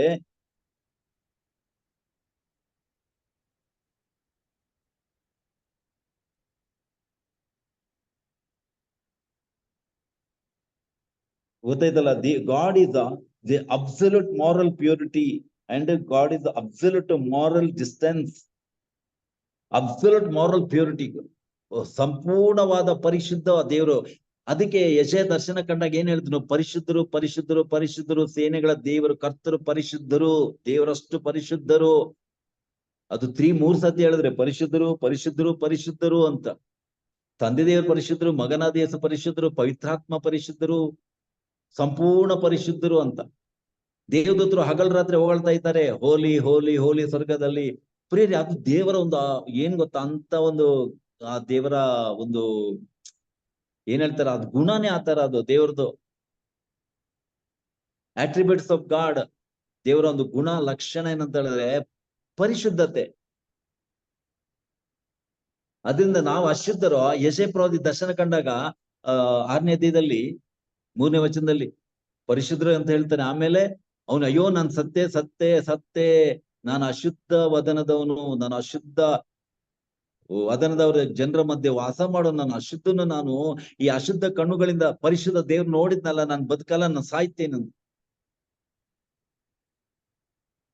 ಆವಾಗ ದೇವದೂತ ಏನ್ ಮಾಡ್ತಾನೆ, ಕೆಂಡ ತಂದು ಮುಟ್ಟಿಸ್ತಾನೆ, ಅವನ ತುಟಿ ಮುಟ್ಟಿಸಿ ಹೇಳ್ತಾನೆ, ನೀನು ಸಾಯೋದಲ್ಲ. ವೇದಿಕೆಯಿಂದ ಕೆಂಡ ತಂದು ಯೆಶಾಯ ಪ್ರವಾದಿಯ ತುಟಿಯನ್ನ ಮುಟ್ಟಿಸಿ ಹೇಳ್ತಾನೆ, ನೀನಿನ್ನು ಸಾಯುವುದಿಲ್ಲ. ದೇವ್ರು ಶುದ್ಧ ಮಾಡಿದ್ರು ಅವನನ್ನ. ಅದಕ್ಕೆ ಪ್ರಿಯರೇ, ಅಲ್ಲಿ ಪೌಲ ತಿಮೋಥಿ ಪತ್ರದಲ್ಲಿ ನಾವು ಓದಿದ್ನಲ್ಲ, ತನ್ನ ಕೀಳುತನದಿಂದ ಶುದ್ಧೀಕರಿಸಿಕೊಂಡ್ರೆ ಅವನು ಉತ್ತಮ ಸೇವೆಗೆ ಬಳಕೆಗೆ ಯೋಗ್ಯನಾಗ್ತಾನೆ, ಯಜಮಾನನಿಗೆ ಉಪಯುಕ್ತನಾಗ್ತಾನೆ ಅಂತ. ಆದ್ರಿಂದ ಇಲ್ಲ, ಪ್ರವಾದಿಗಳು ನೋಡಿ ಎಲ್ರು ಪಾಪಿಗಳು, ಆದ್ರೆ ಪಾಪಿ ದೇವ್ರು ಕರಿಬೇಕಾದ್ರೆ ಅವನು ಶುದ್ಧ ಮಾಡ್ತಾರೆ, ದೇವರು ಅಭಿಷೇಕ ಮಾಡ್ತಾರೆ. ತಾಯಿಯ ಗರ್ಭದಲ್ಲೇ ಕೂಡ ಅವ್ರನ್ನ ದೇವರು ಶುದ್ಧ ಮಾಡ್ತಾರೆ. ಯೆರೆಮೀಯ ಪ್ರವಾದಿ ಗ್ರಂಥದಲ್ಲಿ ನಾವು ನೋಡ್ತೀವಿ 1ನೇ ಅಧ್ಯಾಯದಲ್ಲಿ, ಯೆರೆಮೀಯ ಪ್ರವಾದಿ ಗ್ರಂಥದಲ್ಲಿ ನೋಡಿ 1:4, ಸರ್ವೇಶ್ವರ ಸ್ವಾಮಿ ವಾಣಿ ನನಗೆ ದಯಪಾಲಿಸಿದ್ರು, ನಿನ್ನನ್ನು ತಾಯಿಯ ಗರ್ಭದಲ್ಲಿ ರೂಪಿಸುವುದಕ್ಕೆ ಮುಂಚೆ ನೀನನ್ನು ತಿಳಿದಿದ್ದೆ, ನೀನು ಉದರದಿಂದ ಹೊರಬರುವುದಕ್ಕೆ ಮೊದಲು ನಿನ್ನನ್ನು ಪವಿತ್ರೀಕರಿಸಿದ್ದೆ, ರಾಷ್ಟ್ರಗಳಿಗೆ ಪ್ರವಾದಿಯನ್ನಾಗಿ ನೇಮಿಸಿದ್ದೇನೆ. ಅದರಿಂದ ದೇವರು ನಮ್ಮ ಶುದ್ಧೀಕರಿಸೋ ದೇವರು. ಯಾಕೆ ದೇವರಿಗೆ ಬೇಕಾದಾಗ ಅವ್ರು ಏನ್ ಮಾಡ್ತಾರೆ, ದೇವರು ಅಶುದ್ಧರಾದ್ರಿಂದ ದೇವರು ನಮ್ಮನ್ನ ದೂರ ಇಡುದಿಲ್ಲ ಅಶುದ್ಧರು ಅಂತ ಹೇಳ್ಬಿಟ್ಟು. ಬಟ್ ದೇವ್ರು ಆಕ್ಚುಲಿ ಟ್ರಾನ್ಸೆಂಡೆಂಟ್ ಅಂತ ಹೇಳಿದ್ರೆ ಗೊತ್ತಾ, ಅವ್ರು ಬಹಳ ಉನ್ನತರು. ಅಂದ್ರೆ ನಾವು ಪಾಪಿಗಳು ಕೆಳಗಡೆ, ದೇವ್ರು ಅತಿ ಉನ್ನತರು ಮೇಲೆ. ಯಾಕಂದ್ರೆ ಪರಿಶುದ್ಧರು ನಾವು ಕಣ್ಣಲ್ಲಿ ನೋಡಿದ್ರು ಕೂಡ ಸತ್ತೋಗ್ತೆ ಅಂತ ಹಳೆ ಒಡಂಬಡಿಕೆಯಲ್ಲಿ ಆತರ ಭಾವನೆ ಇತ್ತು. ಯಾಕೆಂದ್ರೆ ಅದು ಮೋಶೆ ಮುಖಾಂತರ, ಅದು ದೇವರು ಪ್ರವಾದಿಗಳ ಮುಖಾಂತರ ವ್ಯಕ್ತಪಡಿಸಿದ್ದಾರೆ. ಈಗ ಮೋಶೆಗೆ ದರ್ಶನ ಕೊಟ್ಟಾಗ ದೇವರು ಏನ್ ಹೇಳಿದ್ರು 3ನೇ ಅಧ್ಯಾಯ ಎಕ್ಸೋಡಸ್ ನಲ್ಲಿ, ಈ ಸ್ಥಳ ಪವಿತ್ರವಾದದ್ದು, ನೀನ್ ಚಪ್ಪಲಿ ಬಿಟ್ಟು ಬಾ ಅಂತ. ಚಪ್ಪಲಿ ಬಿಟ್ಟು ಕೆರ ಬಿಟ್ಟು ಮುಂದೆ ಬಾ.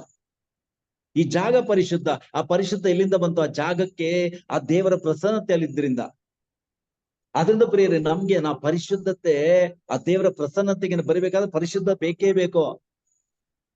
ನೋಡಿ, ದೇವರ ಸಿನಾಯಿ ಬೆಟ್ಟದಲ್ಲಿ ಇಳಿದು ಬರ್ಬೇಕಾದ್ರೆ ಅಲ್ಲಿ ಆ ದೇವರ ಅಲ್ಲಿ ಗುಡುಗು ಮಿಂಚು, ಆಮೇಲೆ ಅಲ್ಲಿ ಬೆಂಕಿ ಹೊಗೆ, ಆಮೇಲೆ ತುತ್ತೂರಿ ಶಬ್ದ, ಅದು ಎಷ್ಟು ಅಂತ ಹೇಳಿದ್ರೆ, ಅದು ಎಷ್ಟು ಭಯಂಕರ ಆಗಿತ್ತು ಅಂತ ಹೇಳಿದ್ರೆ, ಮೋಶೆನೇ ಹೇಳ್ತಾನೆ ಇಬ್ರಿಯ ಪತ್ರದಲ್ಲಿ, ಇಬ್ರಿಯ 12:21, 12 ಇಬ್ರಿಯ, ಆ ನೋಟ ಎಷ್ಟು ಭಯಂಕರವಾಗಿತ್ತು ಅಂತ ಹೇಳಿದ್ರೆ, ಮೋಶೆ ಕೂಡ ನಾನು ಭಯದಿಂದ ನಡುಗ್ತಿದ್ದೆ ಅಂತ ಹೇಳುವಂತಾಯ್ತು. ಒಂದು ಭಯದಿಂದ ಮೋಶೆ, ಗೊತ್ತಾಯ್ತಲ್ಲ, ದೇವ್ರ ಅಂತ ವಿಶೇಷವಾಗಿ ಆರಿಸಿದ ವ್ಯಕ್ತಿ, ಅವನೇ ಹೇಳ್ತಾನೆ ಆ ನೋಟ ಎಷ್ಟು ಭಯಂಕರ. ಯಾಕೆಂತ ಹೇಳಿದ್ರೆ ಆ ಸಿಡಿಲು, ಮಿಂಚು, ಗುಡುಗು, ಆಮೇಲೆ ಬೆಂಕಿ, ಆಮೇಲೆ ತುತ್ತೂರಿಯ ಶಬ್ದ, ಭೂಕಂಪ, ಇದೆಲ್ಲ ನೋಡುವಾಗ ಭಯಿಂದ. ಅದಕ್ಕೆ ಜನ ಹೇಳ್ತಿದ್ರು, ಮೋಶೆ, ದೇವ್ ನಮ್ಮ ಹತ್ರ ಮಾತಾಡುವುದೇ ಬೇಡ. ಗೊತ್ತಾಯ್ತಲ್ಲ. 12ನೇ ಅಧ್ಯಾಯ ಇಬ್ರಿಯ ವಚನ 18ರಿಂದ, ನೀವು ಇಸ್ರಾಯೇಲರಂತೆ ಮುಟ್ಟಬಹುದಾದ ಸಿನಾಯಿ ಬೆಟ್ಟಕ್ಕೆ ಬಂದಿಲ್ಲ. ಅಲ್ಲಿ ಬೆಂಕಿ ದಗದಗಿಸ್ತಿತ್ತು, ಕಾರ್ಗತ್ತಲು ಕವಿದಿತ್ತು, ಮೋಡದ ಮುಬ್ಬು ಮಸಕಿತ್ತು, ಬಿರುಗಾಳಿ ಬೀಸುತ್ತಿತ್ತು, ಕಹಳೆಗಳು ಮೊಳಗುತ್ತಿದ್ದವು. ಆಗ ಧ್ವನಿಯೊಂದು ಕೇಳಿ ಬಂತು. ಅದನ್ನು ಕೇಳಿದ ಜನರು ಇನ್ನೆಂದಿಗೂ ಆ ಧ್ವನಿ ನಮ್ಮೊಡನೆ ಮಾತನಾಡುವುದೇ ಬೇಡ ಎಂದು ಕೇಳಿಕೊಂಡ್ರು. ಮೋಶೆ, ದೇವ್ರ ನಮ್ಮ ಹತ್ರ ಮಾತಾಡುದು ಬೇಡ, ನಮ್ಗೆ ದೇವರ ಸ್ವರ ಕೇಳಿಕ್ ಬೇಡ. ಯಾಕೆಂದ್ರೆ ಅದು ಅಷ್ಟು ಭಯಂಕರವಾಗಿತ್ತು. ಏಕೆಂದ್ರೆ ಈ ಬೆಟ್ಟವನ್ನು ಮುಟ್ಟುವ ಯಾರೇ ಆಗಲಿ, ಯಾವ ಪ್ರಾಣಿ ಆಗ್ಲಿ, ಅದನ್ನ ಕಲ್ಲೆಸೆದು ಕೊಲ್ಲಬೇಕು ಎಂಬ ಆಜ್ಞೆಯನ್ನ ಸಹಿಸಲಾರದೆ ಹೋದ್ರು. ಆ ಬೆಟ್ಟ ಮುಟ್ಟಿದ್ರು ಕೂಡ ಜನ ಸತ್ತೋಗ್ಬೇಕಾಗಿತ್ತು. ಅದು ಎಲ್ಲ ದೇವರ ಪರಿಶುದ್ಧತೆ ತೋರಿಸ್ತಾ ಇದ್ದು. ದೇವರು ಎಷ್ಟು ಹೋಲಿ, ಎಷ್ಟು ಪರಿಶುದ್ಧರು, ಎಷ್ಟು ಅವರು ಉನ್ನತರು ಅಂತ. ಪ್ರಿಯರೇ, ಆ ದೇವರು ನಮ್ಮ ಹತ್ರ ಬಂದ್, ನಾವು ಮನುಷ್ಯರು ಬದುಕಿರ್ಲಕ್ ಸಾಧ್ಯ ಇಲ್ಲ. ನಮ್ಮ ಹತ್ರ ಬಂದ್ರೆ ಬದುಕಿಲ್ ಸಾಧ್ಯ ಇಲ್ಲ. ಬೆಟ್ಟವನ್ನು ಯಾರು ಮುಟ್ಟಬಾರದು, ಹತ್ತಬಾರದು, ಮುಟ್ಟಬಾರದು. ಮೋಶೆಗೆ ಮಾತ್ರ ದೇವರು ಪರ್ಮಿಷನ್ ಕೊಟ್ರು. ದೇವರು ಮಾತ್ರ ಮೋಶೆಯನ್ನ ಶುದ್ಧಗೊಳಿಸಿ, ಅದಕ್ಕೆ ಇಲ್ಲಿ ಯೆರೆಮೀಯ ಪ್ರವಾದಿ ಗ್ರಂಥದಲ್ಲಿ ಹೇಳಿದಾಗೆ, ತಾಯಿಯ ಉದರದಿಂದ ಬರುವ ಮುಂಚೆ ನಿನ್ನನ್ನ ಪವಿತ್ರೀಕರಿಸಿ ನಾನು ಪ್ರವಾದಿಯನಾಗಿ ನೇಮನ ಮಾಡಿದ್ದೇನೆ. ಆದ್ರಿಂದ ದೇವರು ಪಾಪಿಗಳನ್ನ ಕರೀತಾರೆ, ಬಟ್ ಪಾಪಿ ಇದ್ದಂಗೆ ಉಪಯೋಗ ಮಾಡಕ್ ಆಗಲ್ಲ. ಅವ್ರನ್ನ ಪರಿಶುದ್ಧ ಮಾಡಿನೇ ದೇವ್ರು ಉಪಯೋಗ ಮಾಡೋದು. ಅದರಿಂದ ಯಾರನ್ನ ದೇವ್ರು ಕರೀತಾರೆ, ಯಾರನ್ನ ಕರೀತಾರೆ ನೋಡಿ, ಅದು ಈ ರೋಮಾಪುರ 8ನೇ ಅಧ್ಯಾಯದಲ್ಲಿ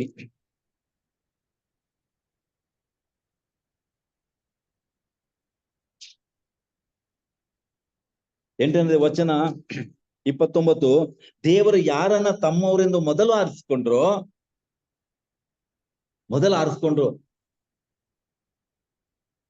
ಅವರನ್ನ ತನ್ನ ಪುತ್ರನ ಅನುರೂಪಿಗಳಾಗುವಂತೆ ನೇಮಿಸಿದ್ರು.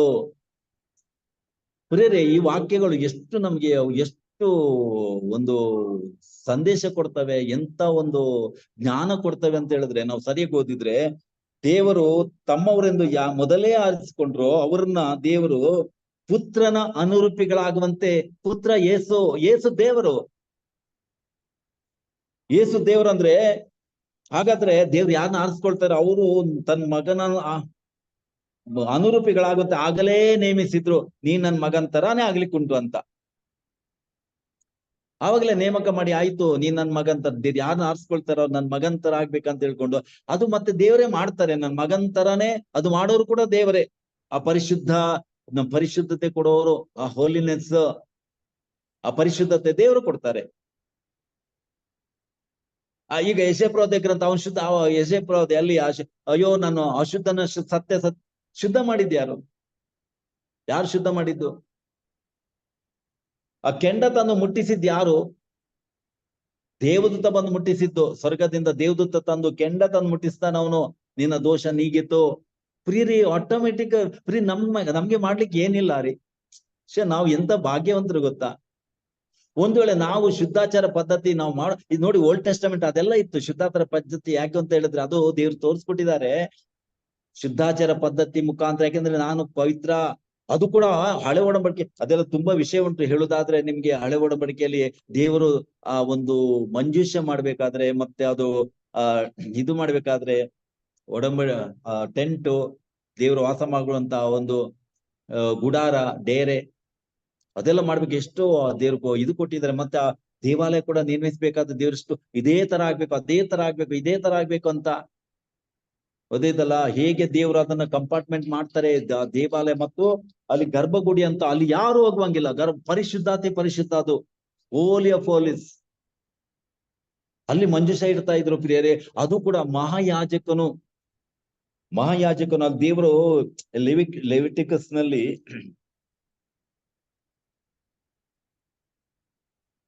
ಹದಿನಾರನೇ ಅಧ್ಯಾಯದಲ್ಲಿ ಅಲ್ಲಿ ಆರೋನನ ಇಬ್ಬರು ಮಕ್ಕಳು ಸರ್ವೇಶ್ವರ ಸನ್ನಿಧಿಗೆ ಬಂದು ನಾಶವಾದ್ರು. ನೋಡಿ, ಇಬ್ರು ಯಾಜಕರು ಸತ್ತು ಹೋಗ್ತಾರೆ ಪೀಠದ ಮೇಲೆ. ಯಾಕೆ ಗೊತ್ತಾ? ದೇವರು ನಾನು ಶುದ್ಧನು, ನಾನು ಎಷ್ಟು ಶುದ್ಧ ಅಂತ ಹೇಳಿದ್ರೆ ನನ್ ಸೇವೆ ಬರ್ಬೇಕಾದ್ರೆ ನೀವು ಅಷ್ಟು ಶುದ್ಧತೆಯಿಂದ ಬರ್ಬೇಕಂತ, ಇಲ್ದಿದ್ರೆ ಸತ್ತು ಹೋಗ್ತಾರೆ. ನೋಡಿ, ವೇದಿಕೆ ಮೇಲೆ ಪೀಠದಲ್ಲಿ ಸತ್ತೋದ್ರು. ಯಾರು? ಆರೋನನ ಮಕ್ಕಳು, ಮಹಾಯಾಜಕನ ಇಬ್ರು ಮಕ್ಕಳು ಯಾಜಕರು. ಆರೋನನ ಇಬ್ಬರು ಮಕ್ಕಳು ಸರ್ವೇಶ್ವರ ಸನ್ನಿಧಿಗೆ ಬಂದು ನಾಶವಾದ ಮೇಲೆ ಮೋಶೆ ಸಂಗಡ ದೇವರು ಮಾತಾಡಿ, ನಿನ್ನ ಅಣ್ಣನಾದ ಆರೋನನು ಮನಸ್ಸಿಗೆ ಬಂದ ಅಂತೆಲ್ಲ ತೆರೆಯನ್ನು ದಾಟಿ ಪವಿತ್ರ ಸ್ಥಾನಕ್ಕೆ ಮಂಜಿಸಿದ ಮೇಲಿನ ಕೃಪಾಸನ ಹತ್ತಿರಕ್ಕೆ ಬರಬಾರದು ಅಂತ ಅವನಿಗೆ ಹೇಳು. ಇಷ್ಟ ಬಂದಾಗೆ ನಾನು ಪರಿಶುದ್ಧ ಸ್ಥಳಕ್ಕೆ ಬರಬೇಡ ಅಂತ ಮಹಾಯಾಜಕನಿಗೆ ಹೇಳು. ಪ್ರಿಯರೇ, ದೇವ್ರು ಮೋಶೆಗೆ ಹೇಳ್ತಾರೆ. ಇಲ್ಲ ಅಂತ ಹೇಳಿ ಏನಾಗತ್ತೆ? ಬಂದರೆ ನಾಶ ಆಗಿ ಹೋಗ್ತಾನ ಅವನು. ಏಕೆಂದ್ರೆ ನಾನು ಕೃಪಾಸನದ ಮೇಲೆ ಮೇಘದಲ್ಲಿ ಕಾಣಿಸಿಕೊಳ್ಳುತ್ತೇನೆ. ಆರೋನನು ಮಹಾಪವಿತ್ರ ಸ್ಥಾನದೊಳಗೆ ಬರುವಾಗ ಈ ರೀತಿ ಬರಬೇಕು.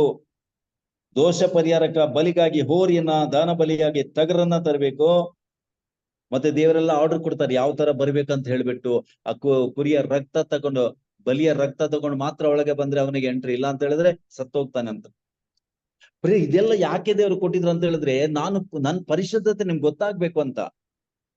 ದೇವರು ಎಷ್ಟು ಪರಿಶುದ್ಧರು, ಅದಕ್ಕೆ ದೇವ್ರ ಈ ತರ ಮಾಡ್ತಾರೆ. ನೀವ್ ಏನಾದ್ರೂ ಅಪ್ಪಿತಪ್ಪಿ ಸನ್ನಿಗೆ ಬಂದ್ಬಿಟ್ರೆ ಸುಟ್ಟೋಗ್ತೀರಾ ನೀವು. ಬಟ್ ಏನಾದ್ರೂ ಹೆಚ್ಚು ಕಡಿಮೆ ಮಾಡಿದ್ರೆ ಅಲ್ಲೇ ಸತ್ತೋಗ್ತೀರಾ, ನನ್ನ ಸನ್ನಿಧಿಯಲ್ಲಿ ಸತ್ತೋಗ್ತೀರಾ ಅಂತ.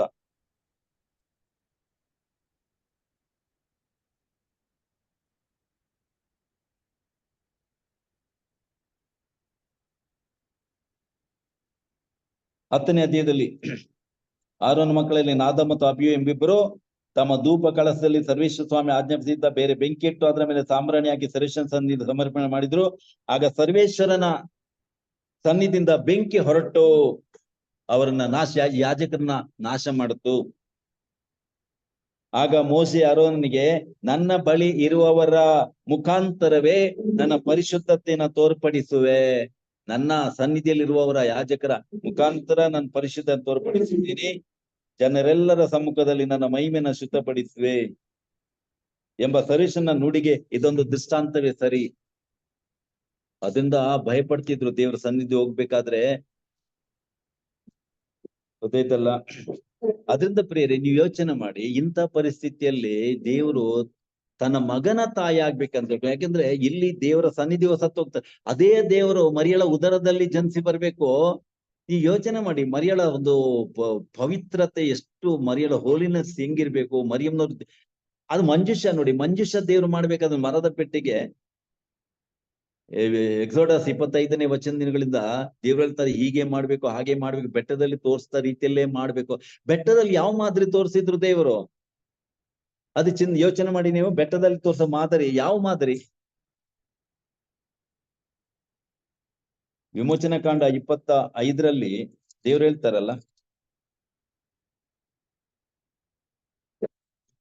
ನೋಡಿ, ನಾನು ಜನರ ಮಧ್ಯೆ 25:8 ನಾನು ಜನರ ಮಧ್ಯೆ ವಾಸ ಮಾಡುವುದಕ್ಕೆ ನನ್ ಗುಡಾರ ಕಟ್ಟು, ಮಧ್ಯೆ ವಾಸ ಮಾಡೋದಕ್ಕೆ ಗುಡಾರ ಕಟ್ಟು, ನಾನು ನಿಮಗೆ ತೋರಿಸುವ ಮಾದರಿ ಪ್ರಕಾರವೇ ಗುಡಾರ ಕಟ್ಟು. ಅದರಿಂದ ಅಲ್ಲಿ ಗುಡಾರ ಮತ್ತು ಆ ಮಂಜೂಷ ಮತ್ತು ಅಲ್ಲಿರುವಂತ ಮತ್ತೆ 26, 24 ಬೆಟ್ಟದಲ್ಲಿ ತೋರಿಸಿಕೊಟ್ಟ ರೀತಿಯಲ್ಲೇ ಗುಡಾರ ನಿಲ್ಲಿಸ್ಬೇಕು. ಎಲ್ಲವೂ ಕೂಡ ನಾನು ಹೇಳಿಕೊಟ್ಟ ರೀತಿಯಲ್ಲೇ ಮಾಡ್ಬೇಕು. ಆ ಮಾದರಿ ಯಾವುದು ಯೋಚನೆ ಮಾಡಿ. ನಾನು ವಾಸ ಮಾಡ್ಲಿಕ್ಕೆ ನನ್ನ ನಿವಾಸ, ನಾನು ಇರ್ಬೇಕಾದಂತ ಯಾವ ತರ ಇರ್ಬೇಕಂತ ಇದೇ ತರ ಮಾಡ್ಬೇಕಂತ ದೇವ್ರು. ಹಾಗಾದ್ರೆ ನಿಜವಾದ ಇದು ಮಂಜುಷದಲ್ಲಿ ಇದ್ದದ್ದು ಬರೀ ಕಲ್ಲು ಮತ್ತು ಮನ್ನ, ಅದನ್ನ ದೇವರಲ್ಲ, ಅದು ಮತ್ತು ದೇವರ ಪ್ರತಿರೂಪನ ಅಲ್ಲ, ಒಂದು ಸಂಕೇತ ಚಿಹ್ನೆ ಅಷ್ಟೇ, ಗೊತ್ತಾಯ್ತಲ್ಲ. ಬಟ್ ಅದನ್ನ ಇಡ್ಲಿಕ್ಕೆ ದೇವ್ರು ಹೇಳ್ತಾರೆ, ಅದ್ರಲ್ಲಿ ನಾನು ಪ್ರಸನ್ನತೆ ತೋರಿಸ್ತೀನಿ, ಬಟ್ ಅದು ಕೂಡ ಎಷ್ಟು ಪರ್ಫೆಕ್ಟ್ ಆಗಿ ಮಾಡ್ಬೇಕು ನೀವು. ಮೆಟ್ರಿಕ್ಯುಲಸ್ ಕ್ಯಾಲ್ಕುಲೇಷನ್ ಅಂತ ಹೇಳ್ತೀವಲ್ಲ, ಪ್ರತಿಯೊಂದು ಇಂಚು ಯಾವ ತರ ಆಗ್ಬೇಕು ಅಂತ ದೇವ್ರು ಇದೇ ತರ ಅಂತ ಆ ಮಾದರಿ ತೋರಿಸ್ತಾರೆ. ಆ ಮಾದರಿ ಯಾವುದು ಪ್ರಿಯರೇ? ಆ ಮಾದರಿ ಕನ್ಯಾ ಮತ್ತೆ ಮರಿಯಂನವರು. ಯಾಕೆಂದ್ರೆ ಜೀವಂತ ಮನ್ನವಾಗಿರುವಂತ ಯೇಸು ಕ್ರಿಸ್ತರನ್ನ ತನ್ನ ಉದರದಲ್ಲಿ ಹೊತ್ಕೊಳ್ಬೇಕಾದದ್ದು. ಆ ಒಡಂಬಡಿಕೆ ಮಂಜುಷ ಪೆಟ್ಟಿಗೆ ಮರಿಯಂನವರ ಉದರ, ಅಲ್ಲಿರ್ಬೇಕಾದ ಜೀವಂತ ಮನ್ನ ಯೇಸು ಕ್ರಿಸ್ತರನ್ನ ಆ ಮಾದರಿ ತೋರಿಸಿದ್ದು. ಆದ್ರಿಂದ ಇಷ್ಟು ಪರ್ಫೆಕ್ಟ್ ಆಗಿರ್ಬೇಕು, ಇದೇ ತರ ಆಗ್ಬೇಕು ಅಂತ ಹೇಳಿದ ಅಂದ್ರೆ ದೇವರು ಮಾತೆ ಮರಿಯಂನನ್ನು ಇಷ್ಟು ಪರ್ಫೆಕ್ಟ್ ಆಗಿ ಸೃಷ್ಟಿ ಮಾಡಿದರೆ ಯೋಚನೆ ಮಾಡ್ರಿ. ಇಲ್ಲದೆ ಬೇರೆ ಯಾವ ಮಾಡೆಲ್ ಇಲ್ಲ ಸ್ವರ್ಗದಲ್ಲಿ ಮರಿಯಮ್ಮ ಬಿಟ್ರೆ.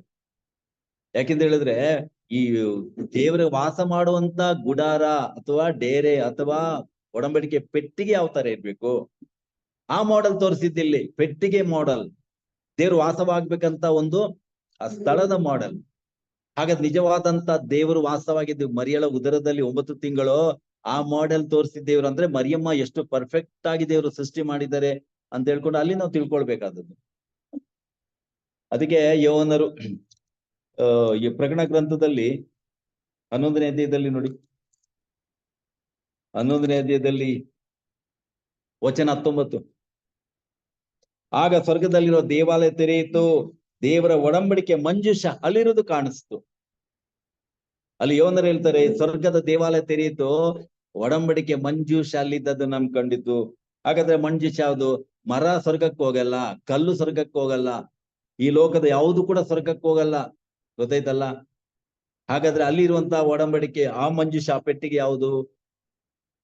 ಯೇಸು ಕ್ರಿಸ್ತರನ್ನ ಉದರದಲ್ಲಿ 9 ತಿಂಗಳು ಹೊತ್ತಂತ ಆ ಕನ್ಯಾ ಮಾತೆ ಮರಿಯಂನವರೇ ಆ ಒಡಂಬಡಿಕೆಯ ಮಂಜೂಷ, ಅದು ಸ್ವರ್ಗದಲ್ಲಿದ್ದದ್ದು ಕಾಣಿಸ್ತು ಅಂತ ಯೋಹನರು ಹೇಳ್ತಾರೆ ದರ್ಶನದಲ್ಲಿ. ಹಾಗಾದ್ರೆ ಮಾತೆ ಮರಿಯಮ್ಮ ಎಲ್ಲಿದ್ದಾರೆ? ಅದರಿಂದ ಪ್ರಿಯರೇ, ಅದಕ್ಕೋಸ್ಕರ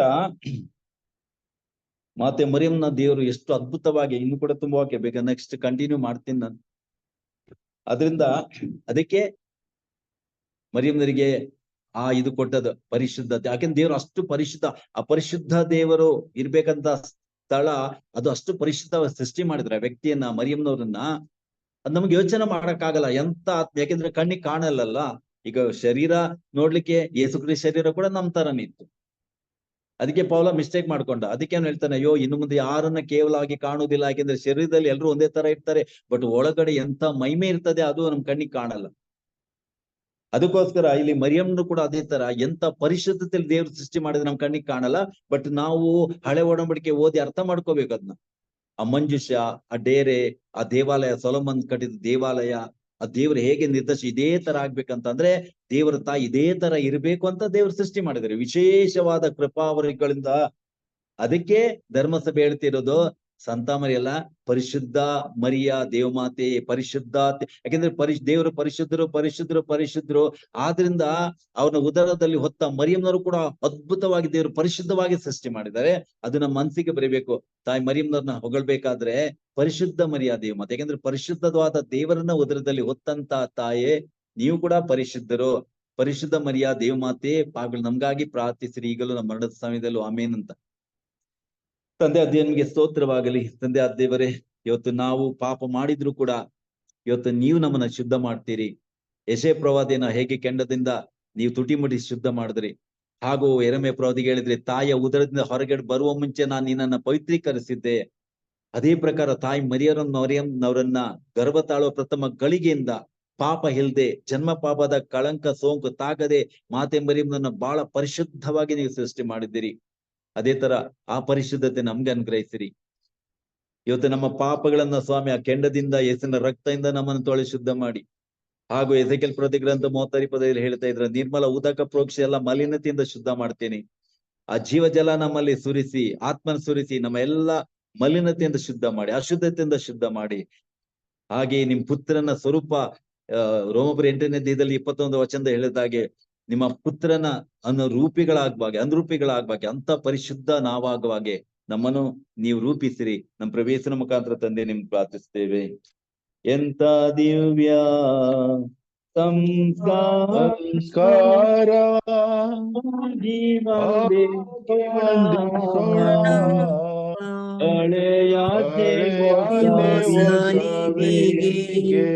ಎಡೆಯಿತು ನಿಂತಿದೆ ಇಂದ್ರಿಯಾತೀತನ ವಿಶ್ವಾಸವು ಮುರಳಿ ಪಿತರಿಗೂ ಸುತರಿಗೂ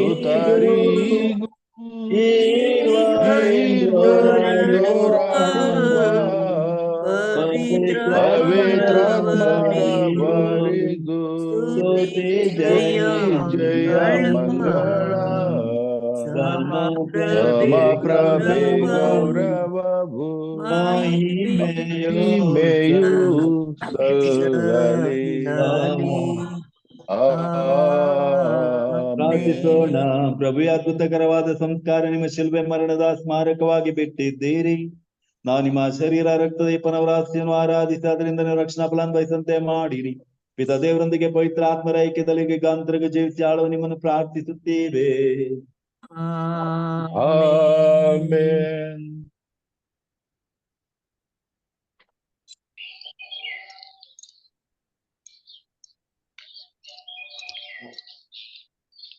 ಫಾದರ್ ನಿನ್ನೆ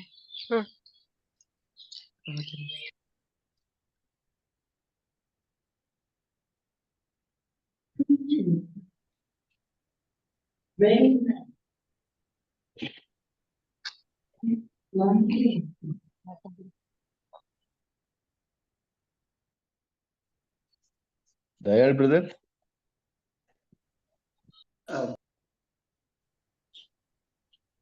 ತಂದೆಯ ದೇವನಿಗೆ ಮಹಿಮೆ ಉಂಟಾಗಲಿ.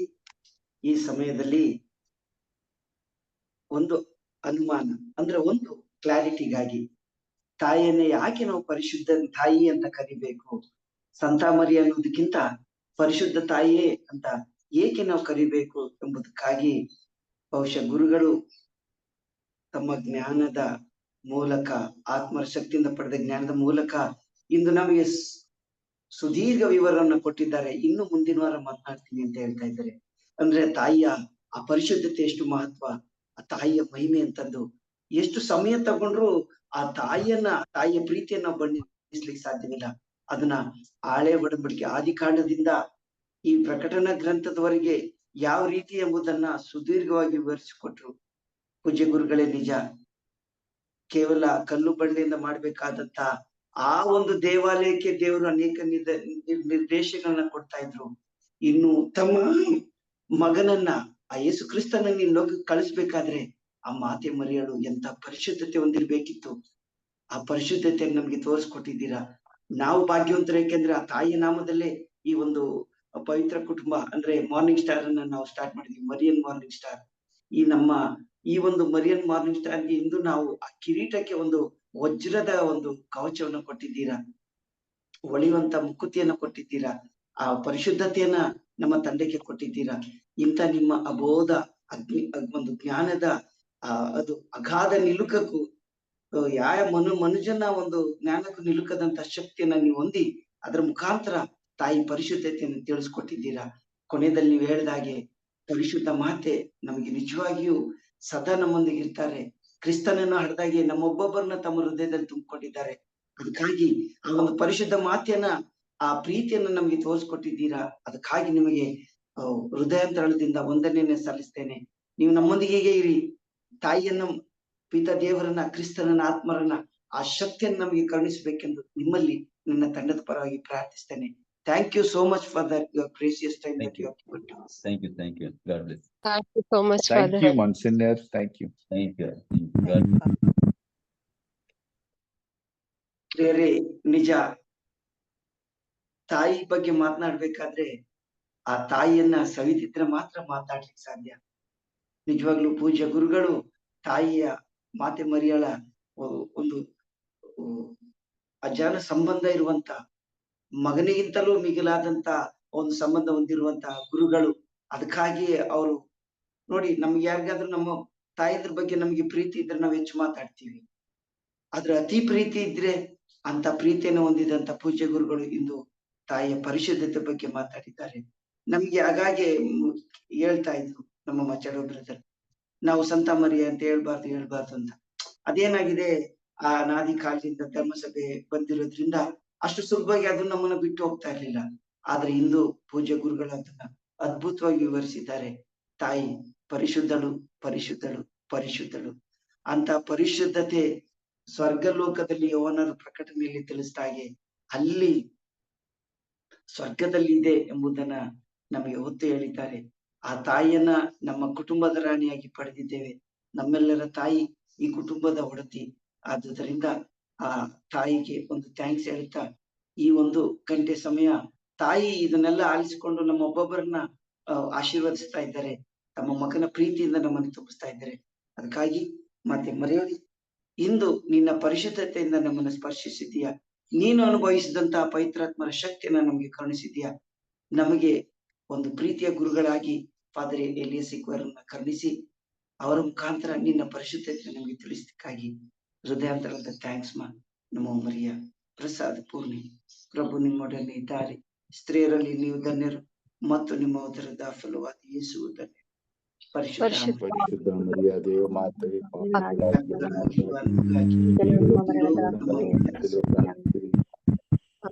ಈತನಿಗೂ ಸುತನಿಗೂ